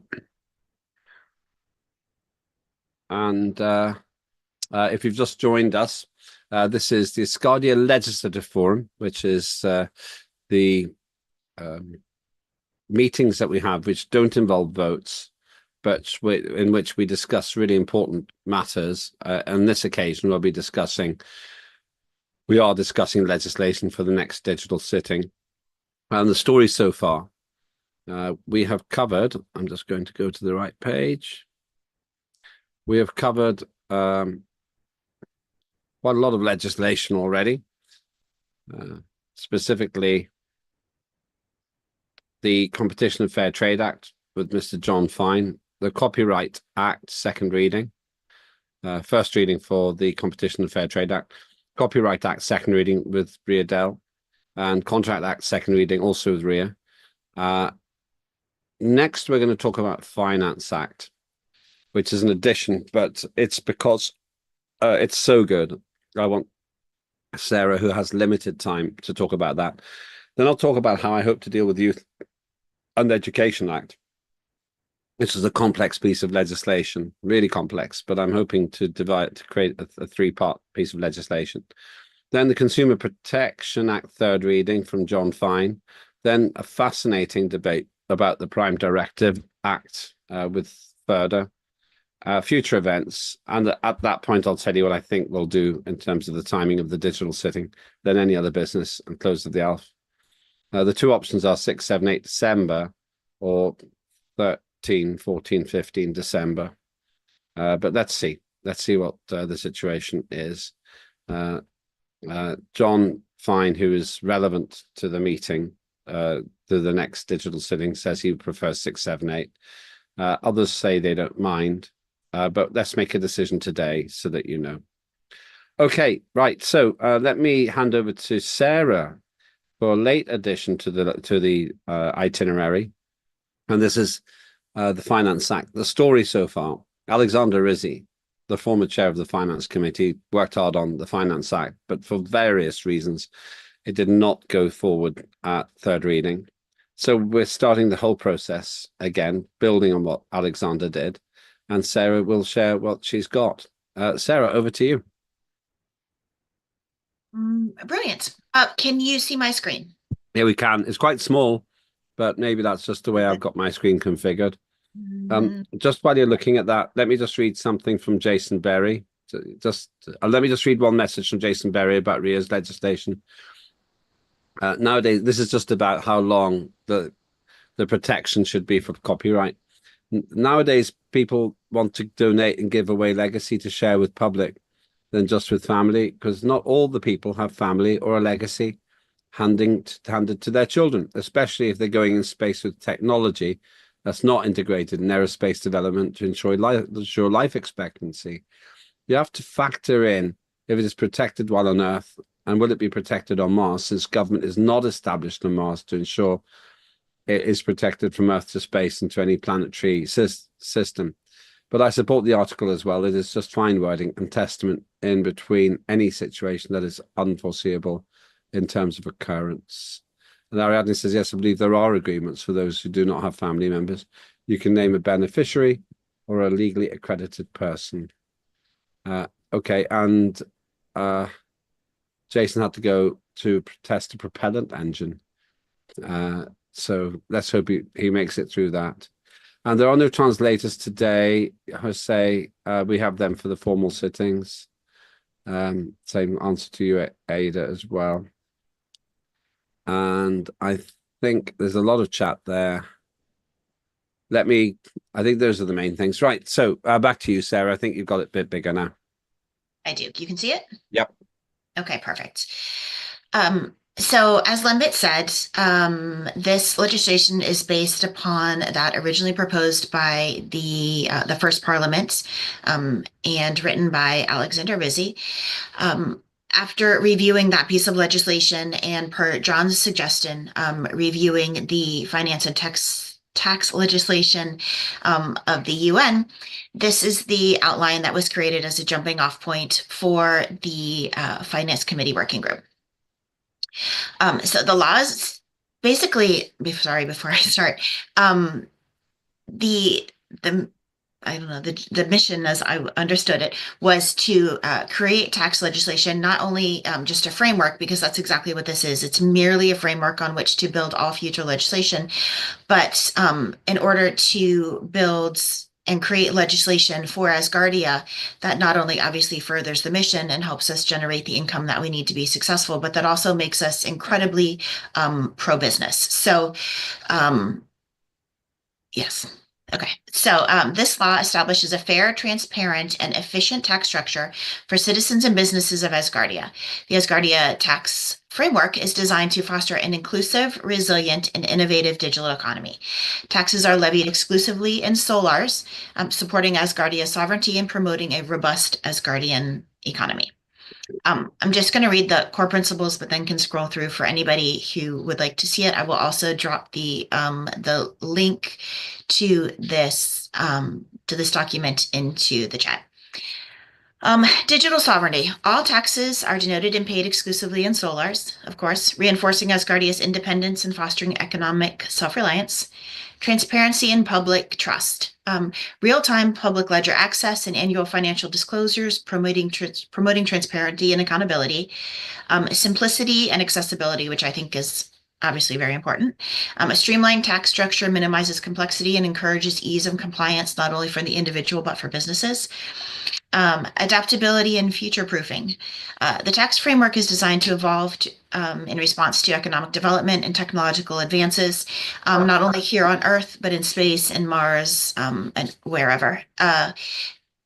Actually, I'll say that in a minute. Sustainability and social responsibility. Tax revenues contribute to Asgardia's long-term goals, supporting community development, education, and technological innovation. Now, in regards to the conversation that we've just been having with Ria's amazing legislation, I think it would actually maybe be a point of discussion for all of the committees to, I guess, to determine where our laws really like, I guess where's the jurisdiction? Because if we just make it Earth, if we just make it space, I think that's probably something at some point someone is going to need to define. And that's the overview. Again, the article is broken up into tax categories, citizenship fees, of course, business participation fees. We don't want to double tax. Digital transaction taxes. Licensing and intellectual property. Again, we will make sure that these coincide obviously with the Act on Acts, but also with any legislation put forth by any of the other committees in regards to licensing and IP and digital property, including, again, Ria's legislation and John's legislation, just to name the first two that come to mind. Branding, licensing, really defining the digital ecosystem for licensing, financial transparency and public reporting, tax receipts, spending, independent audits, taxpayers' rights and protections, the rights to obviously fair treatment, privacy and data security, the right to retroactive taxation, which I know has been brought up in a couple of previous discussions, and the protection against double taxation, which I think is paramount, especially if we are hoping to secure a great deal of business in space. And then finally, future-proofing and adaptive tax laws. It's utterly important that we be nimble moving forward, as many of Earth-based nations are not. So including digital economic evolution clause, innovation and emerging technology, enforcement and penalties, social contributions and community investment, which again just touches on the legislation and the conversation that we've been having with Ria's legislation. So yes. I was a little surprised to be discussing this, so I don't have anything really prepared. But that is a real quick overview. That's great. Thank you for doing that. And I'm only doing it because it's so good. I have trouble sometimes accessing the Google Drive. I always have this problem. And if I didn't have the problem, I would have told you earlier. But it's great that you sent that to me. Thank you. I would like to include it as first reading in the next digital sitting. I'll see if I can do that. But let's see what people want to say. John. Yes. That was outstanding. First reading. I definitely would like to see it included too. Sarah, you've done a great job on that. And incidentally, that's exactly the way I'd hoped our first tax law framework would be like. I actually wasn't in support of the tax law framework that was put out originally. I thought it went into too many specifics, and it even went into, and it even had areas that I didn't agree with. But this here actually gives us room to grow. It gives it defines tax law on a broader scale, which is basically what Rio was trying to do, and which I agree with. And it makes it it makes the framework much more legible where you can work with it, and for future laws, and which is what a framework's supposed to be. So yes, I think you set this up as a framework law perfectly, and I would definitely like to see it get put on the agenda, and I definitely will support it. Thank you. Thank you very much indeed. Right, other points people, colleagues would like to make.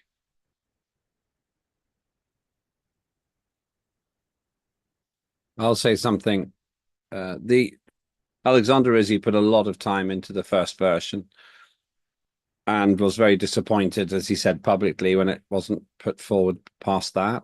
I understand that. He wasn't happy, and it didn't make sense to him that he had done all that work. We need to finish what he started, and I think that Sarah's done a good job of taking the best of Alexander's points. I would like to put this in as first reading, and if we can keep to 6, 7, 8 December, I'm just looking at the feedback I'm getting, then I can maybe get this done very quickly as a first reading and include it as an additional agenda point. That's what I'd like to do. Sarah, well done. I know you have to go somewhere soon. It's really good. The separate thing is nothing to do with this, but at some point we need to talk about the life ship visit, because I don't want to make a pointless trip. I want to make something meaningful happen. And that will just be very... I don't want to be pointless if the flight, if the launch is delayed, as often happens. I still want to make something useful happen. Anything else for Sarah? Who's with us probably for another 30 minutes or so, and then she has to go. Right, I'll tell you what I'll do. Action step. I'll work on this and send you what I think would be the first reading. It's pretty much what you've got there, but I'll send it to you, and if you're happy with it, then we'll get that in, and I'll suggest it as an addition to the agenda. Okay, thank you. Great. Thank you very much indeed, Sarah. Let's move on. On the next one, very simple thing to say. The Asgardia Youth and Education Act is one of the most comprehensive pieces of legislation I've ever seen. It's just brilliant. It covers so much that I think it needs to be 3 pieces of legislation, and I'm wanting to work on that. And so for that reason, Lorna, I don't think she's with us today. She did even did this while she was ill, and she just did a great job of it. So my action step with this is to work this into 3 pieces of legislation. And just because of where we are in the evolution of Asgardia, we can do this in the first sitting of next year. I do think there's money and education to be created.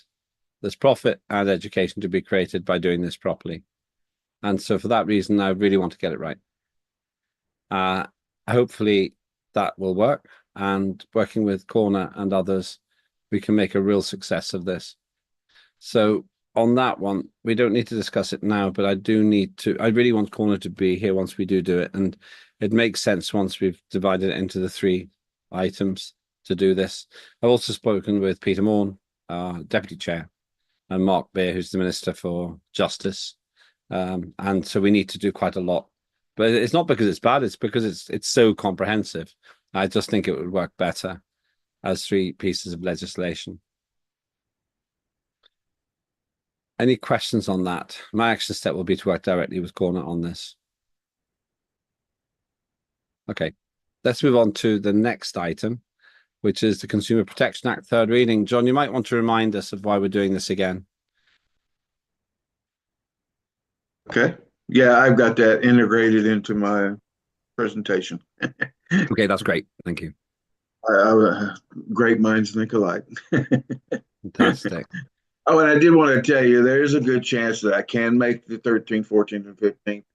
Really? The surgery is probably going to be early in the morning, and our meetings are usually in the afternoon. So, however, I will be under the influence of drugs and more painkillers, and more than likely look like I just got the worst beating of my life in the face. So you all have to excuse that. So everyone else will be in a digital sitting of Parliament, and you'll be in Woodstock around 1968.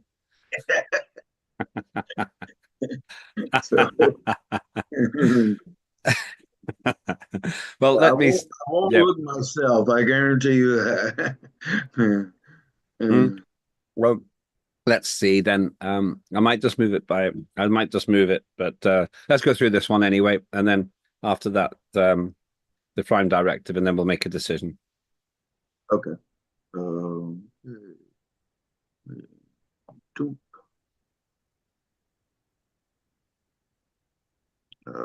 going on here? Hold on. Oh, there it goes. Okay. It wasn't coming up on my screen. Oh, stop. All right. I'm using a different computer today, so give me just a sec. Okay, here we go. And share sound, share screen. Oop. It's just, oh.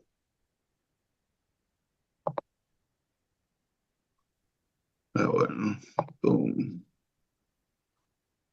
Okay.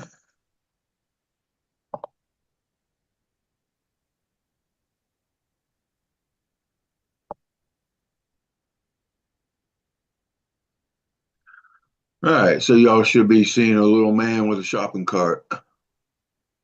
Yes. Okay, here we go. President John F. Kennedy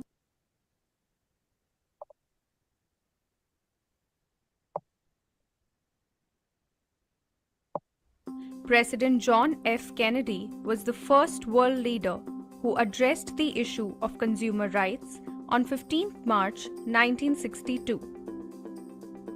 The first movement took place in 1983 to raise awareness towards the rights of consumers.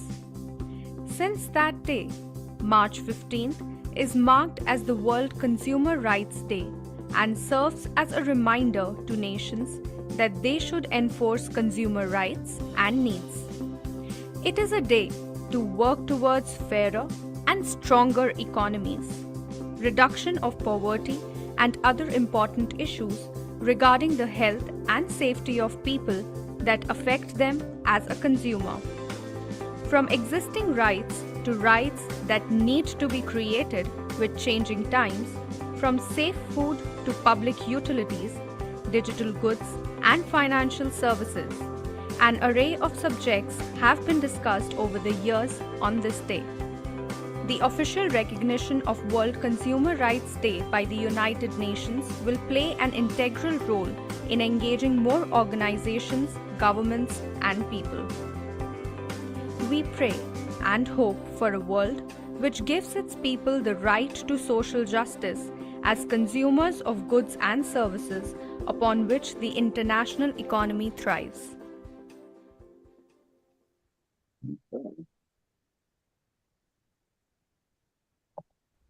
President And introducing the final reading of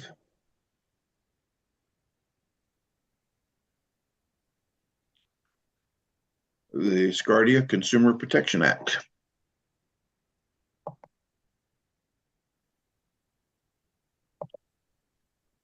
No changes have been made to the Consumer Protection Act since the last digital sitting.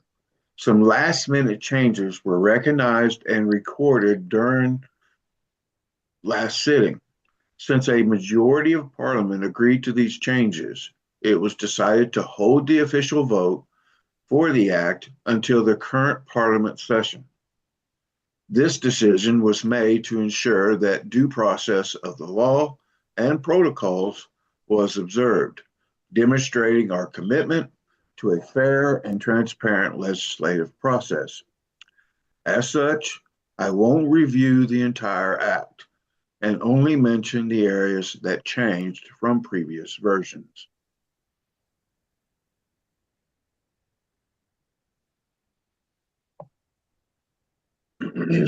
Under Article 1, Consumer Protection Policy, Article 1.5 changed. Basically, Article 1.5 was split into two different articles and shortened. The first article, of course, is 1.5, which is the beginning of the original Article 1.5.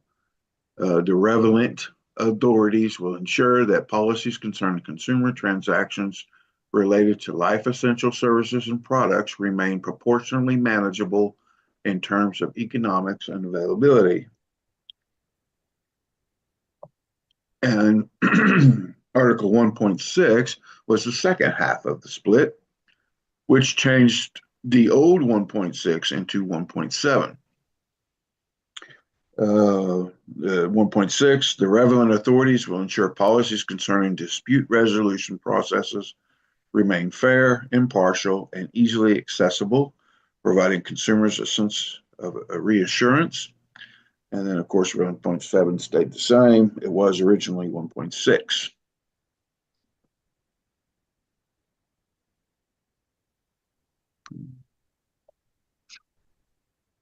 Under Article 2, Consumer Identity, 2.1, a portion of that changed, and the wording was shortened.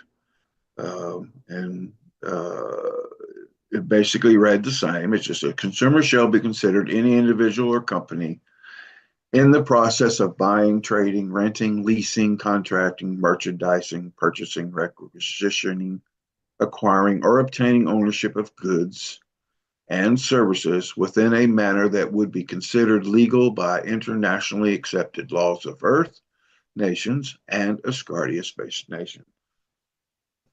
And basically, it was just shortened. I had some redundant wording in there, and it really didn't need to be in there. Under Article 3, Consumer Complaints, Article 3.1 was changed. It was shortened. Again, due to redundancy, there was words that basically meant the same thing, so it changed to all consumers shall have the right to lodge consumer complaints. A complaint is when the consumer is dissatisfied with products or services acquired and wishes to have their concerns heard legally. The following subsections shall be considered who may file a complaint.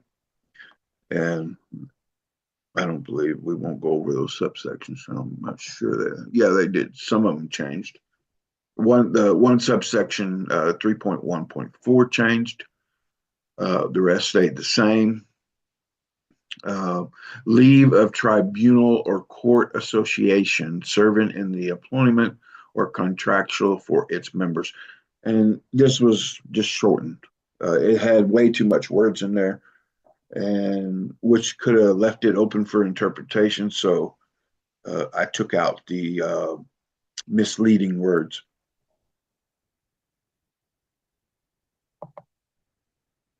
Under consumer relevancy, Article 4, the subsections of 4.1.3, 4.1.4 changed. The wording was shortened. We just had way too much wording there, and it could be shortened into a much shorter phrase that meant the same thing. So it was shortened down to multilateral and bilateral agreements, which is pretty short, and contractual agreements.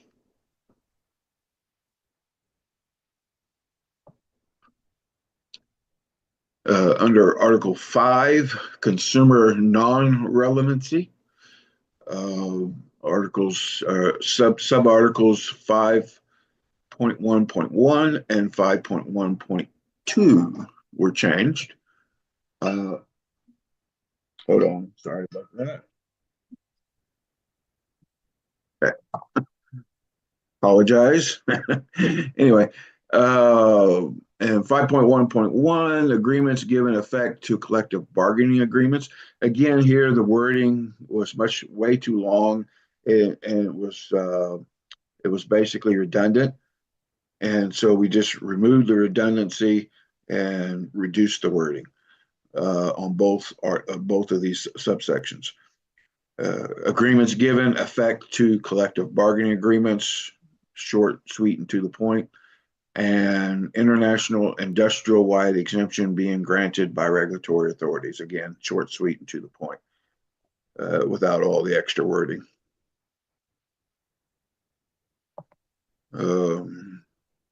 Under Article 6, consumer rights, subsection 6.2.2 was changed. The redundancy, of course, again, was removed. Goods and services are available to all Asgardians equally when buying, selling, and trading, which is very self-explanatory. Okay.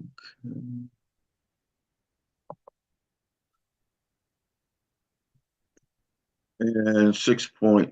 Under consumer rights, again, Article 6.3, right to privacy, sub-articles 6.3.1 and 6.3.3 were changed. Again, to remove, they were shortened and remove redundancy. 6.1 or 6.3.1 is regulation of unsolicited direct marketing, and 6.3.3 is explanation of rights for full disclosure of third-party agreements, tracking agreements, terms and conditions, and privacy protection agreements.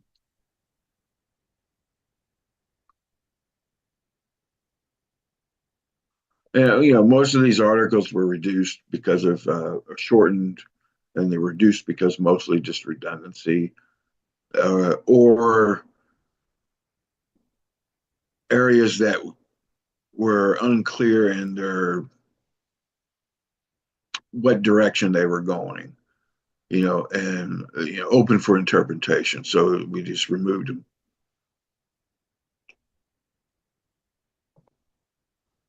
All right, continuing into consumer rights under Article 6.5.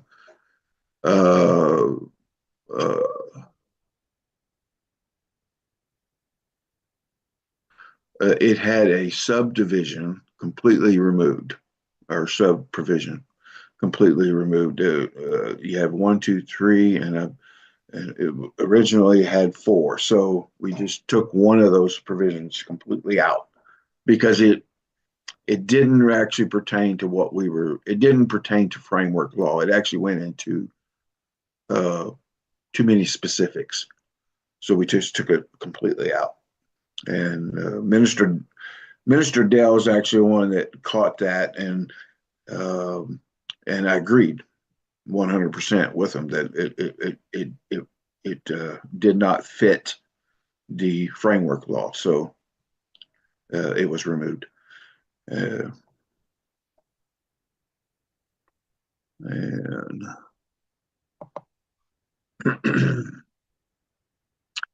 under consumer rights, Article 6.7, right to accurate information. Again, there was a sub-provision for the same reason, removed. It did not fit a framework law, and it was going into specifics, so it was removed.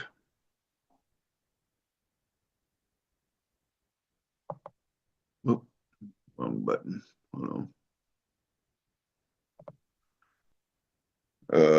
Under Article 6.8, under consumer rights, again, right to protection. Again, another sub-provision was removed for the same reason.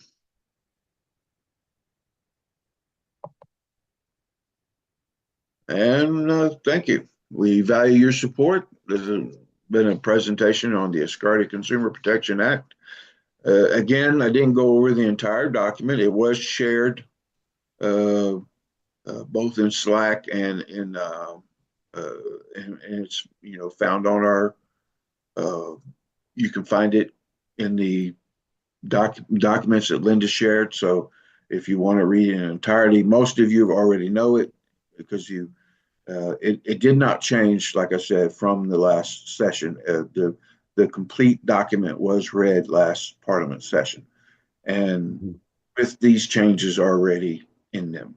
The only reason we waited until now to do this is, again, to observe protocols and transparency within Parliament. So I thank you, and that's it. Thank you very much.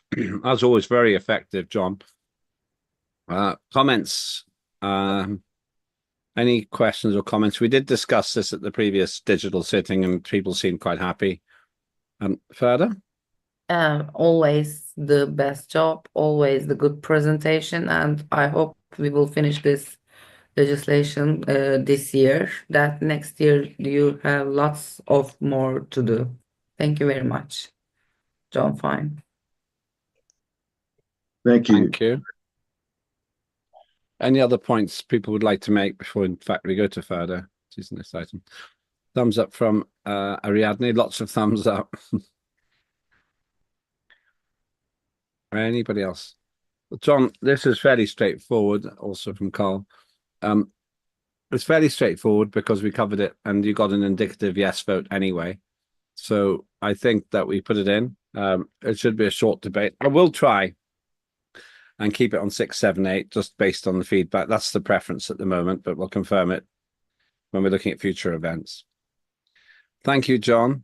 When you sit back like that, you are looking far away in space. It's funny. It's fine. You're allowed to do it. Comfortable. So thank you. So what happens next with that? It goes on the agenda and you get the chance to vote. This time the vote will be binding. So thank you very much indeed for that. Let's move on to one of the most interesting items today, and the final piece of legislative debate. So that's the Asgardia Prime Directive Act from FERDA ENAN. Really interesting. Now, for those who are watching Asgardia for the first time, Asgardia is trying to answer the questions that haven't even been asked yet by other people. And one of them is something which is discussed a lot, but not very much in political circles.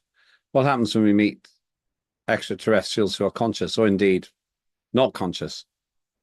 And FERDA has something to share today, which I think we should start talking about because it's very exciting. FERDA, let me hand it over to you. I think it's really interesting what you've got. Thank you very much. First, let me share the screen for you. After then, I will be starting explaining how it developed over the years as an idea and a legislation. Sorry. Which screen you are seeing right now? 1 second. Yes. We are good, I think. Yes, I have seen it. And the point is, we are doing our legislations, what to do, how to do, but we were not talking when to do and whom with. So this is putting a distance for Asgardia with the Earth nations. and giving us an area to make our actions.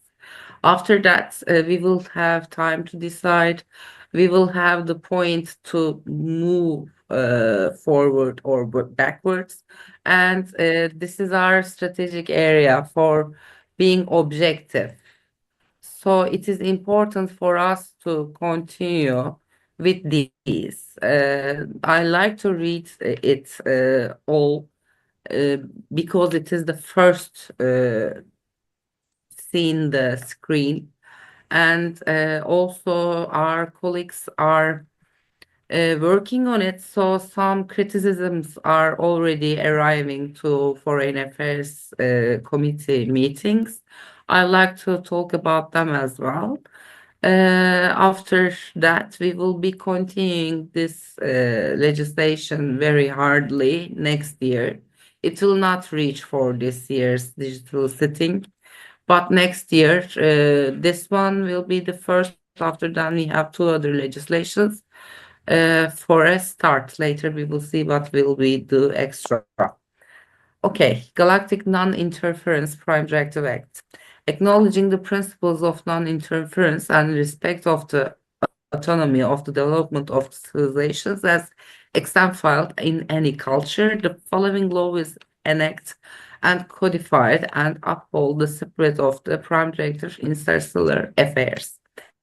That means also we are recognizing the aliens, civilizations, and other possibilities in the space. That means also we need to make search and we need to make science about these things as well. So it's important. We need to discuss a lot of different points of this legislation. The definition is, as a prime directive, a guiding principle in humanities philosophy, prohibiting interference with the internal development of alien civilizations, particularly those that have not yet achieved interstellar space flight capability. In time, we will continue in space and we will be crushing with the other civilizations that has not any space development. So it's important to have rules from the beginning. It won't be a surprise for us because we were in that point. Interference, any deliberate action or intervention by spacefaring entity and that may impact the natural course of development, cultural evolution, or social structure of an alien civilization. These are the standard things that we already had in our culture, like the Star Trek movie or other space concepted movies or literature or other arts, but also the industry has the same principles in them. This will be written legislation. I hope it will be going to United Nations as we announced our independence. It will be more important than we thought. Section 2 will be the principles of non-interference.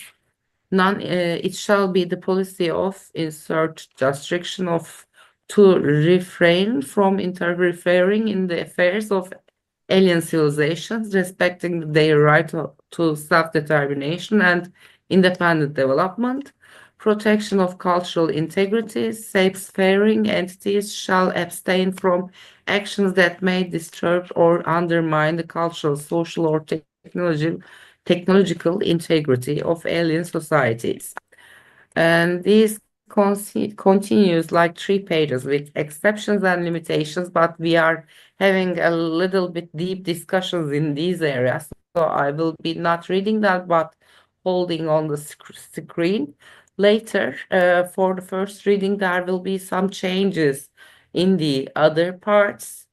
Also, so I'm not getting your time for these parts, but we will be working on guidelines for contacts, enforcements, and oversights, international cooperation, and review and revisions, implementations, and suitability.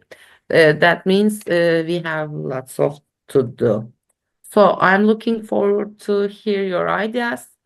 And after that, I will be asking Carl to interrupt us to share his ideas, or if he says that, I will open his documentation and read it for you too as well. Thank you very much for listening. Thank you very much indeed. Fascinating comments. Let's start with Carl. Carl. Hello. Hi. Can everyone hear me again? Yes. Sorry, I Yeah. have to check again. Yeah. Yes, I'd like to commend Ferda for the great work she has done here. What she did is essentially translate a conceptual law to an actual legislation adapted for Asgardia. I would argue further that this is, to say the least, one of Asgardia's most defining laws, one that would really put us on the map when it is eventually passed and enacted. Ferda has also been very receptive of suggestions on this as we develop it within the Foreign Affairs Committee. Moving forward, I think one of our immediate goals would be to do deep dive discussions on terminologies that are used. For instance, one of the questions being raised is, perhaps you saw in the document that the word alien was in red. Is that can we perhaps substitute the term alien with extraterrestrial instead? This is because the legislation, in essence, is directed at the prospect of meeting civilizations outside of Earth. Alien, on the other hand, is a word that we can use to refer to other countries within Earth. So this is how other terrestrial governments, for instance, the United States, refer to other countries. You can see it in their public documents. Other terms that may need specification and that we will discuss include imminent harm. The word imminent, the phrase imminent harm, I would argue that this is one that's especially important as it is directly linked to safety. I think many of us here are, as Ferda said, familiar with Star Trek. And if you are, you would know that there are two variations of history in how first contact was made, which is actually the basis of this law, I believe. In the Prime Universe, the meeting of humans and Vulcans were peaceful, but in the Mirror Universe, Cochrane decided to lift a firearm and shoot the Vulcans. So the point is, we're going to have to establish, not saying now, but eventually, at which point do we determine that an extraterrestrial civilization is posing imminent harm to us? And what do we do about it? So these are difficult questions, but I'm confident that this will see the light of day. And Ferda has done a phenomenal job putting this together. So just congratulations to Ferda and the committee. That would be all. Thank you so much. Thank you. Let me just take another comment and we'll go back to Ferda in a minute. John. Yes. Well, I second what Carl just said, of course. He articulated it very well. And I would like to see, international.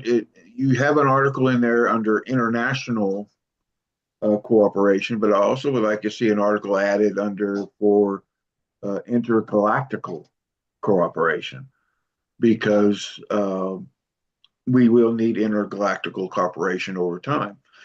So it won't be just a union of nations here on Earth, but it'll be a union of worlds.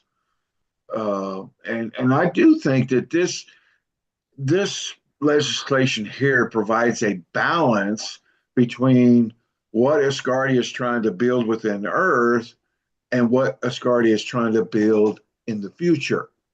So, and we really haven't leaned that direction at all, other than the Constitution, of what Asgardia is trying to build for the future. Our Constitution lays out many aspects of the future, but no legislation does. So I think I'm agreeing with Carl that this could turn out to be one of the most pivotal pieces of legislation that we could introduce, because it balances the what we're doing now and what we plan on doing in the future, because and I agree there should be extraterrestrial as well, because some of that life may not be intelligent life. It may be other forms of life. And as far as interference, like if we had an intergalactic union and say several of the planets within that union, their civilizations are in danger because of a certain event or a planet within that realm, and there's some type of intervention that we could do with limited interaction with that planet, then I would agree with that. I would say whatever intervention we did, we try to limit as much as possible as not to harm that particular civilization or life form or whatever it is, but in such a way that it prevents calamity on all the others. And I think that we should do something like that. A lot of people say, no, you should let the cards fall the way they fall.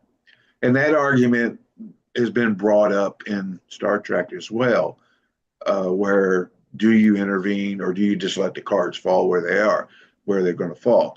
Well, and many of the great captains of Star Trek, say, hey, we're going to intervene. And I was usually in agreement with that. And of course, Star Trek is a futuristic world of what humans could be like.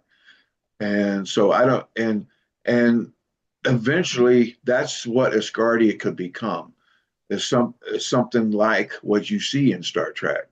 If you're thinking really big and really, and you think far, far into the future, yes, this may seem science fiction now, but there's a lot of things going on today that when I was a child was absolutely science fiction. It would never happen, including cell phones. So, and catching rockets with launch platforms, but which just happened, which, never in a million years you'd ever believed something like that happened, and now it has.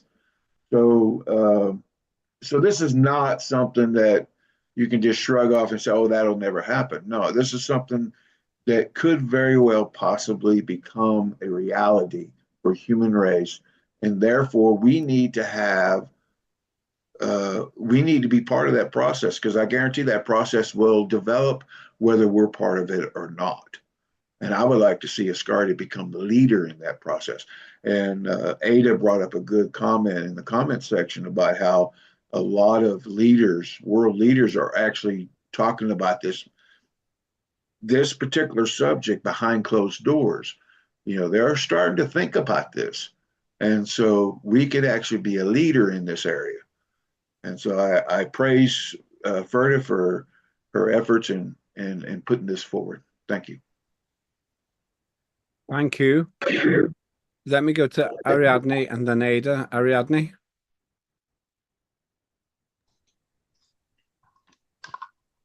Excellent document.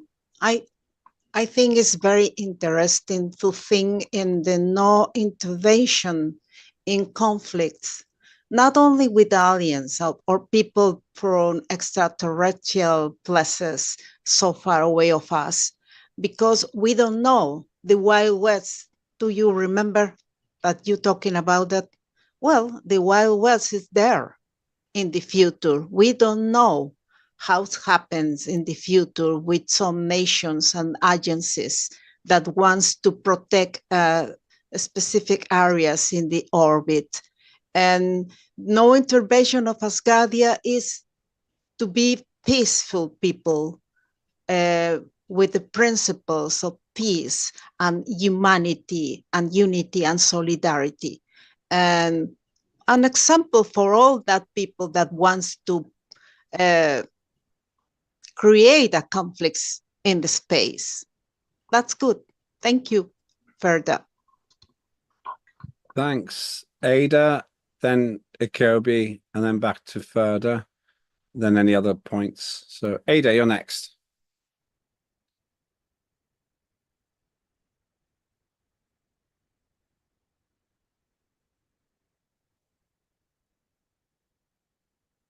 Ada, can't hear you.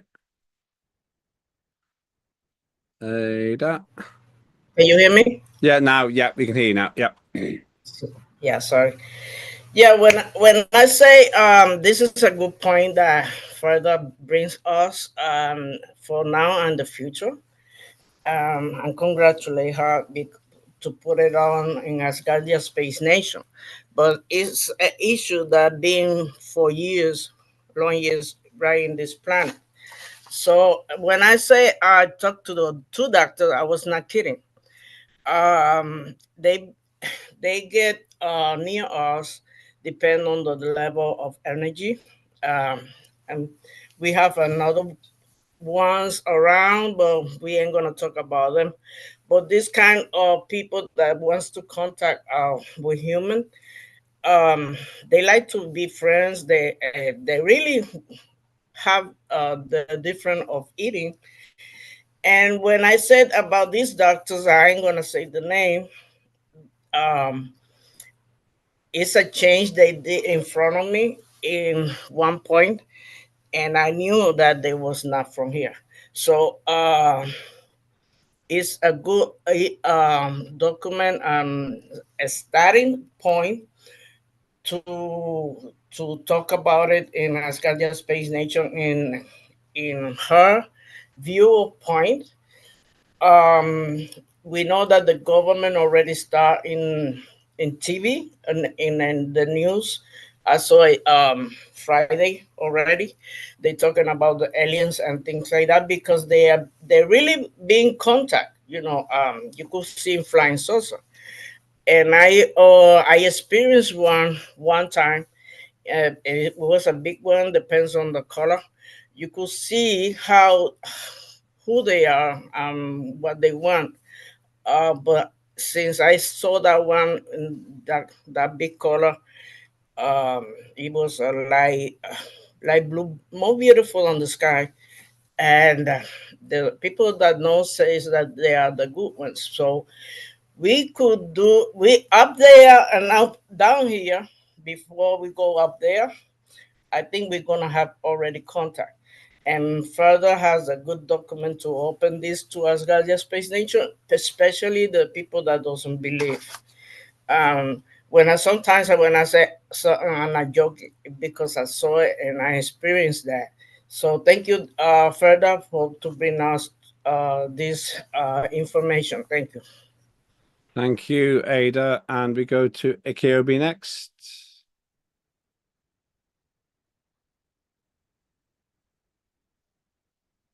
Hello, everyone. Hi.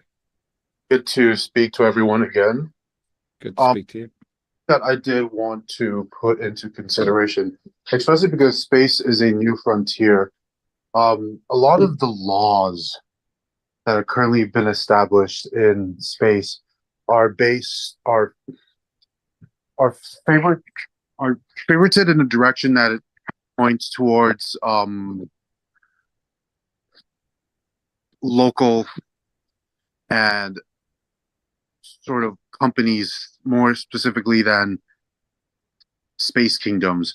The reason why I'm saying this is because if we are in that capacity where we are finally our space kingdom and we have all the sort of our ducks in a row, prior to that we would have had conversations regarding taxation in space, and when it comes to extraterrestrials and what happens when it comes to encounters and how that's represented. Majority of the space bodies, dependent on where you're registered with, that's how you would start like paying taxes and covering your finances and everything. What is in place? I don't know. Correct me if I'm wrong, but what do we have in place that talks about sort of taxation in space, and how do we consider those requirements? And when it comes to interaction with the Foreign Affairs Department, how do we represent in that requirement? I'm just wondering if you had information and what our stance would be in regards to that requirement. That's not so much to do with the first directive, because we're probably not going to get extraterrestrials to pay tax in our system. But it does apply to the tax law, which Sarah Clark has put forward. And incidentally, Sarah, I've sent you a suggested first reading version. The reality is that those kind of questions need to be resolved within Asgardia's second and third reading for tax. My feeling is that this will be a little bit easier because we stay separate and independent of any Earth nation. And so therefore, our system, whatever we make for our tax system, should work on Earth and in space and on Mars and on a long-term spacecraft mission. It might be very pragmatic, recognizing that if we turn an asteroid into a long-term spacecraft, the only tax that matters is on the spacecraft itself. We can't send them any money from the Earth. It's a meaningless concept. But this is kind of interesting. I think John might have something to say for it, and then back to Ferda. John, then Ferda. Yes, well, I did want to address what Kobe just said. And the laws that we develop here in Asgardia, of course, pertain to Asgardia. And I think, like Lambert said, that's specific to residents and citizens of Asgardia, which is actually separate from Earth nations, because we distinguish ourselves separate from those nations, even though some of our framework does correspond with some of the same areas that Earth has, and we have to do that in order to have good relations with Earth. But they also address Asgardia's needs as they are currently. Now, the thing about foreign affairs is unique in many ways, because foreign affairs is not just with Earth nations. Foreign means something foreign, okay? And anything outside of Asgardia is foreign. So that could be extraterrestrial, that could be intergalactic, that could be within Earth. It doesn't matter. It depends. The areas that can touch on is so vast. It's almost as vast as there are stars in the universe.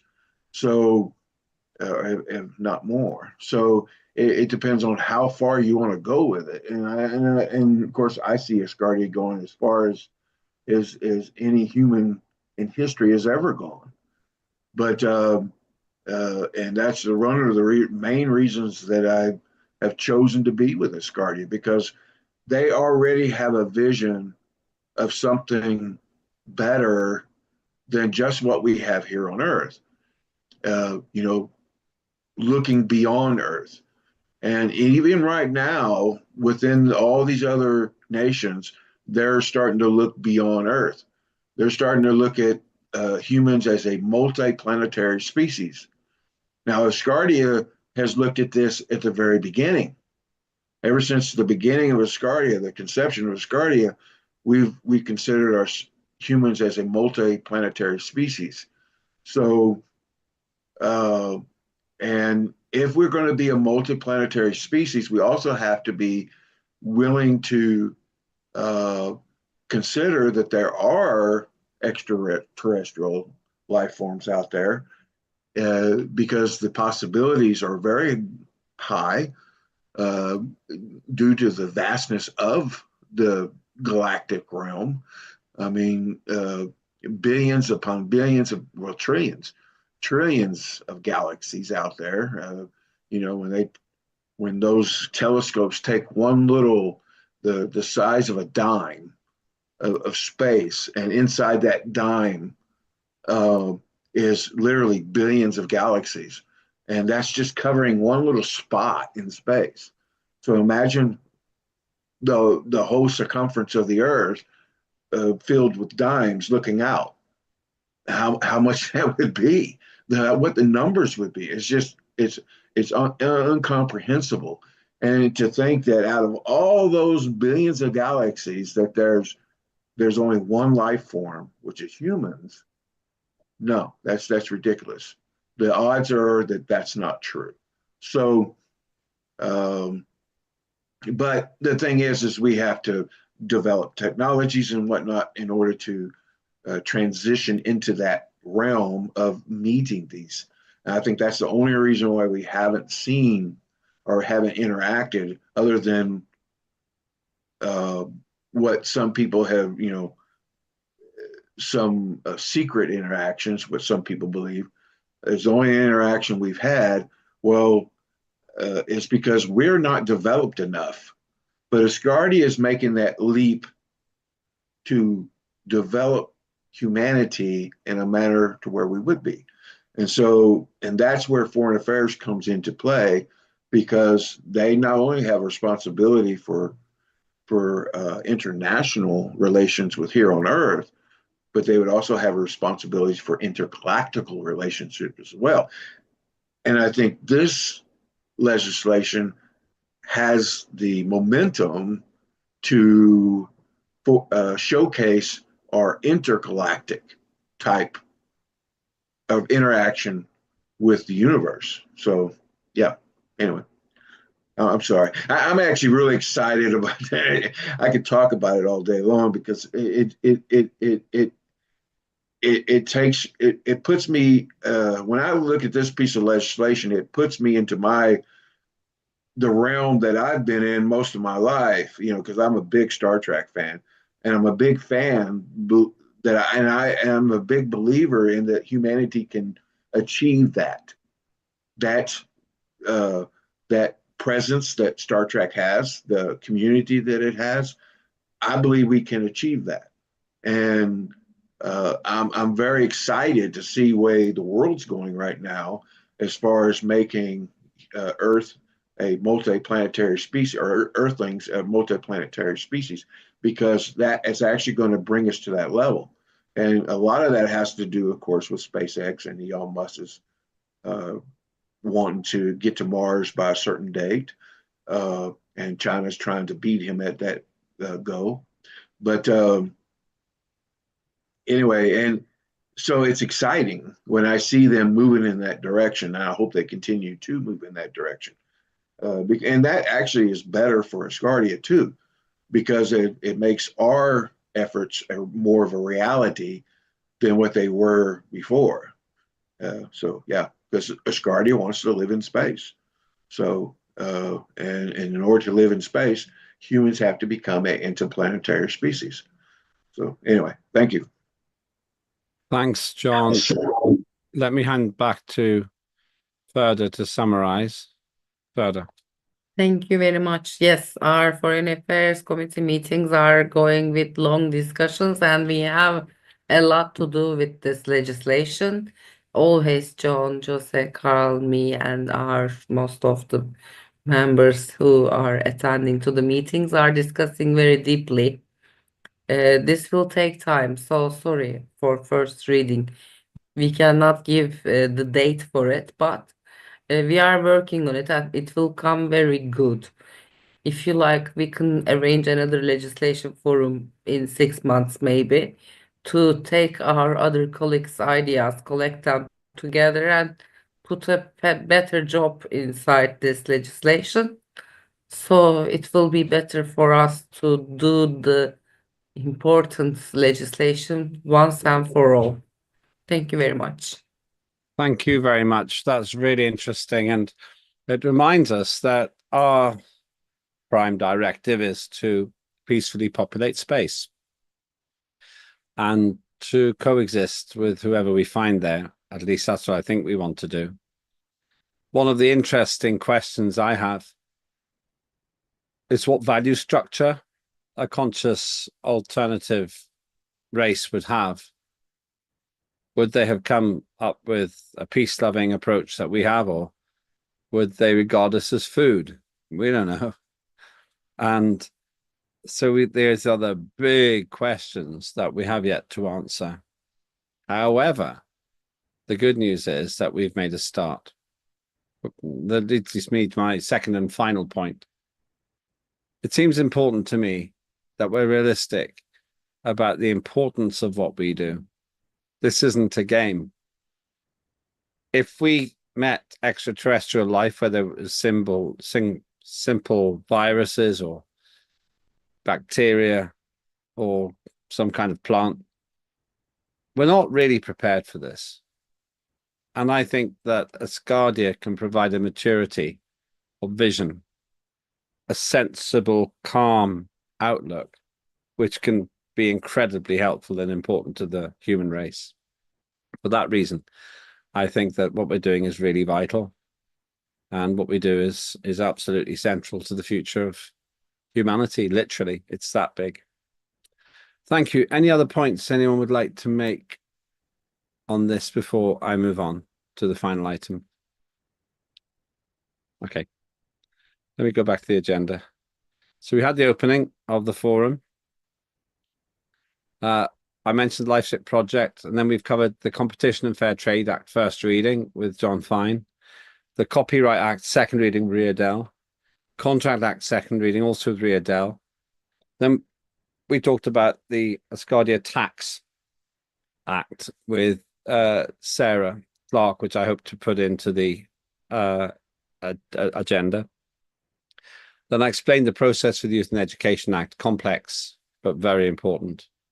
And now we've covered the Consumer Protection Act and the Prime Directive Act. So we've done a lot today. Looking at future events and then any other business from you. Future events, I think based on what's been said and having done some consulting, I think that we will be able to stay on 6, 7, 8 of December. So I think we will stay on those dates. Those are likely to be the dates that we have. I can't see it. I don't think there's a reason to change them really. If I can get all the work done. I'm just checking now. And yep, and I will confirm that. I will just wait for one piece of feedback. But I want to put, either way, I want to put Sarah's legislation in as well. We've heard about the Prime Directive Act, which is work in progress for next year. And we're also going to do the Asgardia Youth and Education Act because it's so important. And we have a precedent. We did this with the Asgardia Competition, Companies and Enterprise Act, ACE Act. And then we did it with the Foreign Affairs Act, and now we're doing it with the Youth and Education Act, all of which get more detailed assessment, and that's why we go into this process. Looking ahead then, I expect 6, 7, 8 will probably be the date, 6, 7, 8 December, the date for our next digital sitting, final one of the year. Then we will have the usual Thursday meetings, but I'm hoping to get a speaker for the digital sitting to talk about space and the nature of life in it. No guarantees yet, but I've asked somebody and I hope that he will be willing to speak at our event. Then next year we also have the LifeShip launch. Don't know exactly when that will be, but that'll be really important too. In addition to that, I expect when that LifeShip launch occurs that I will try to make it to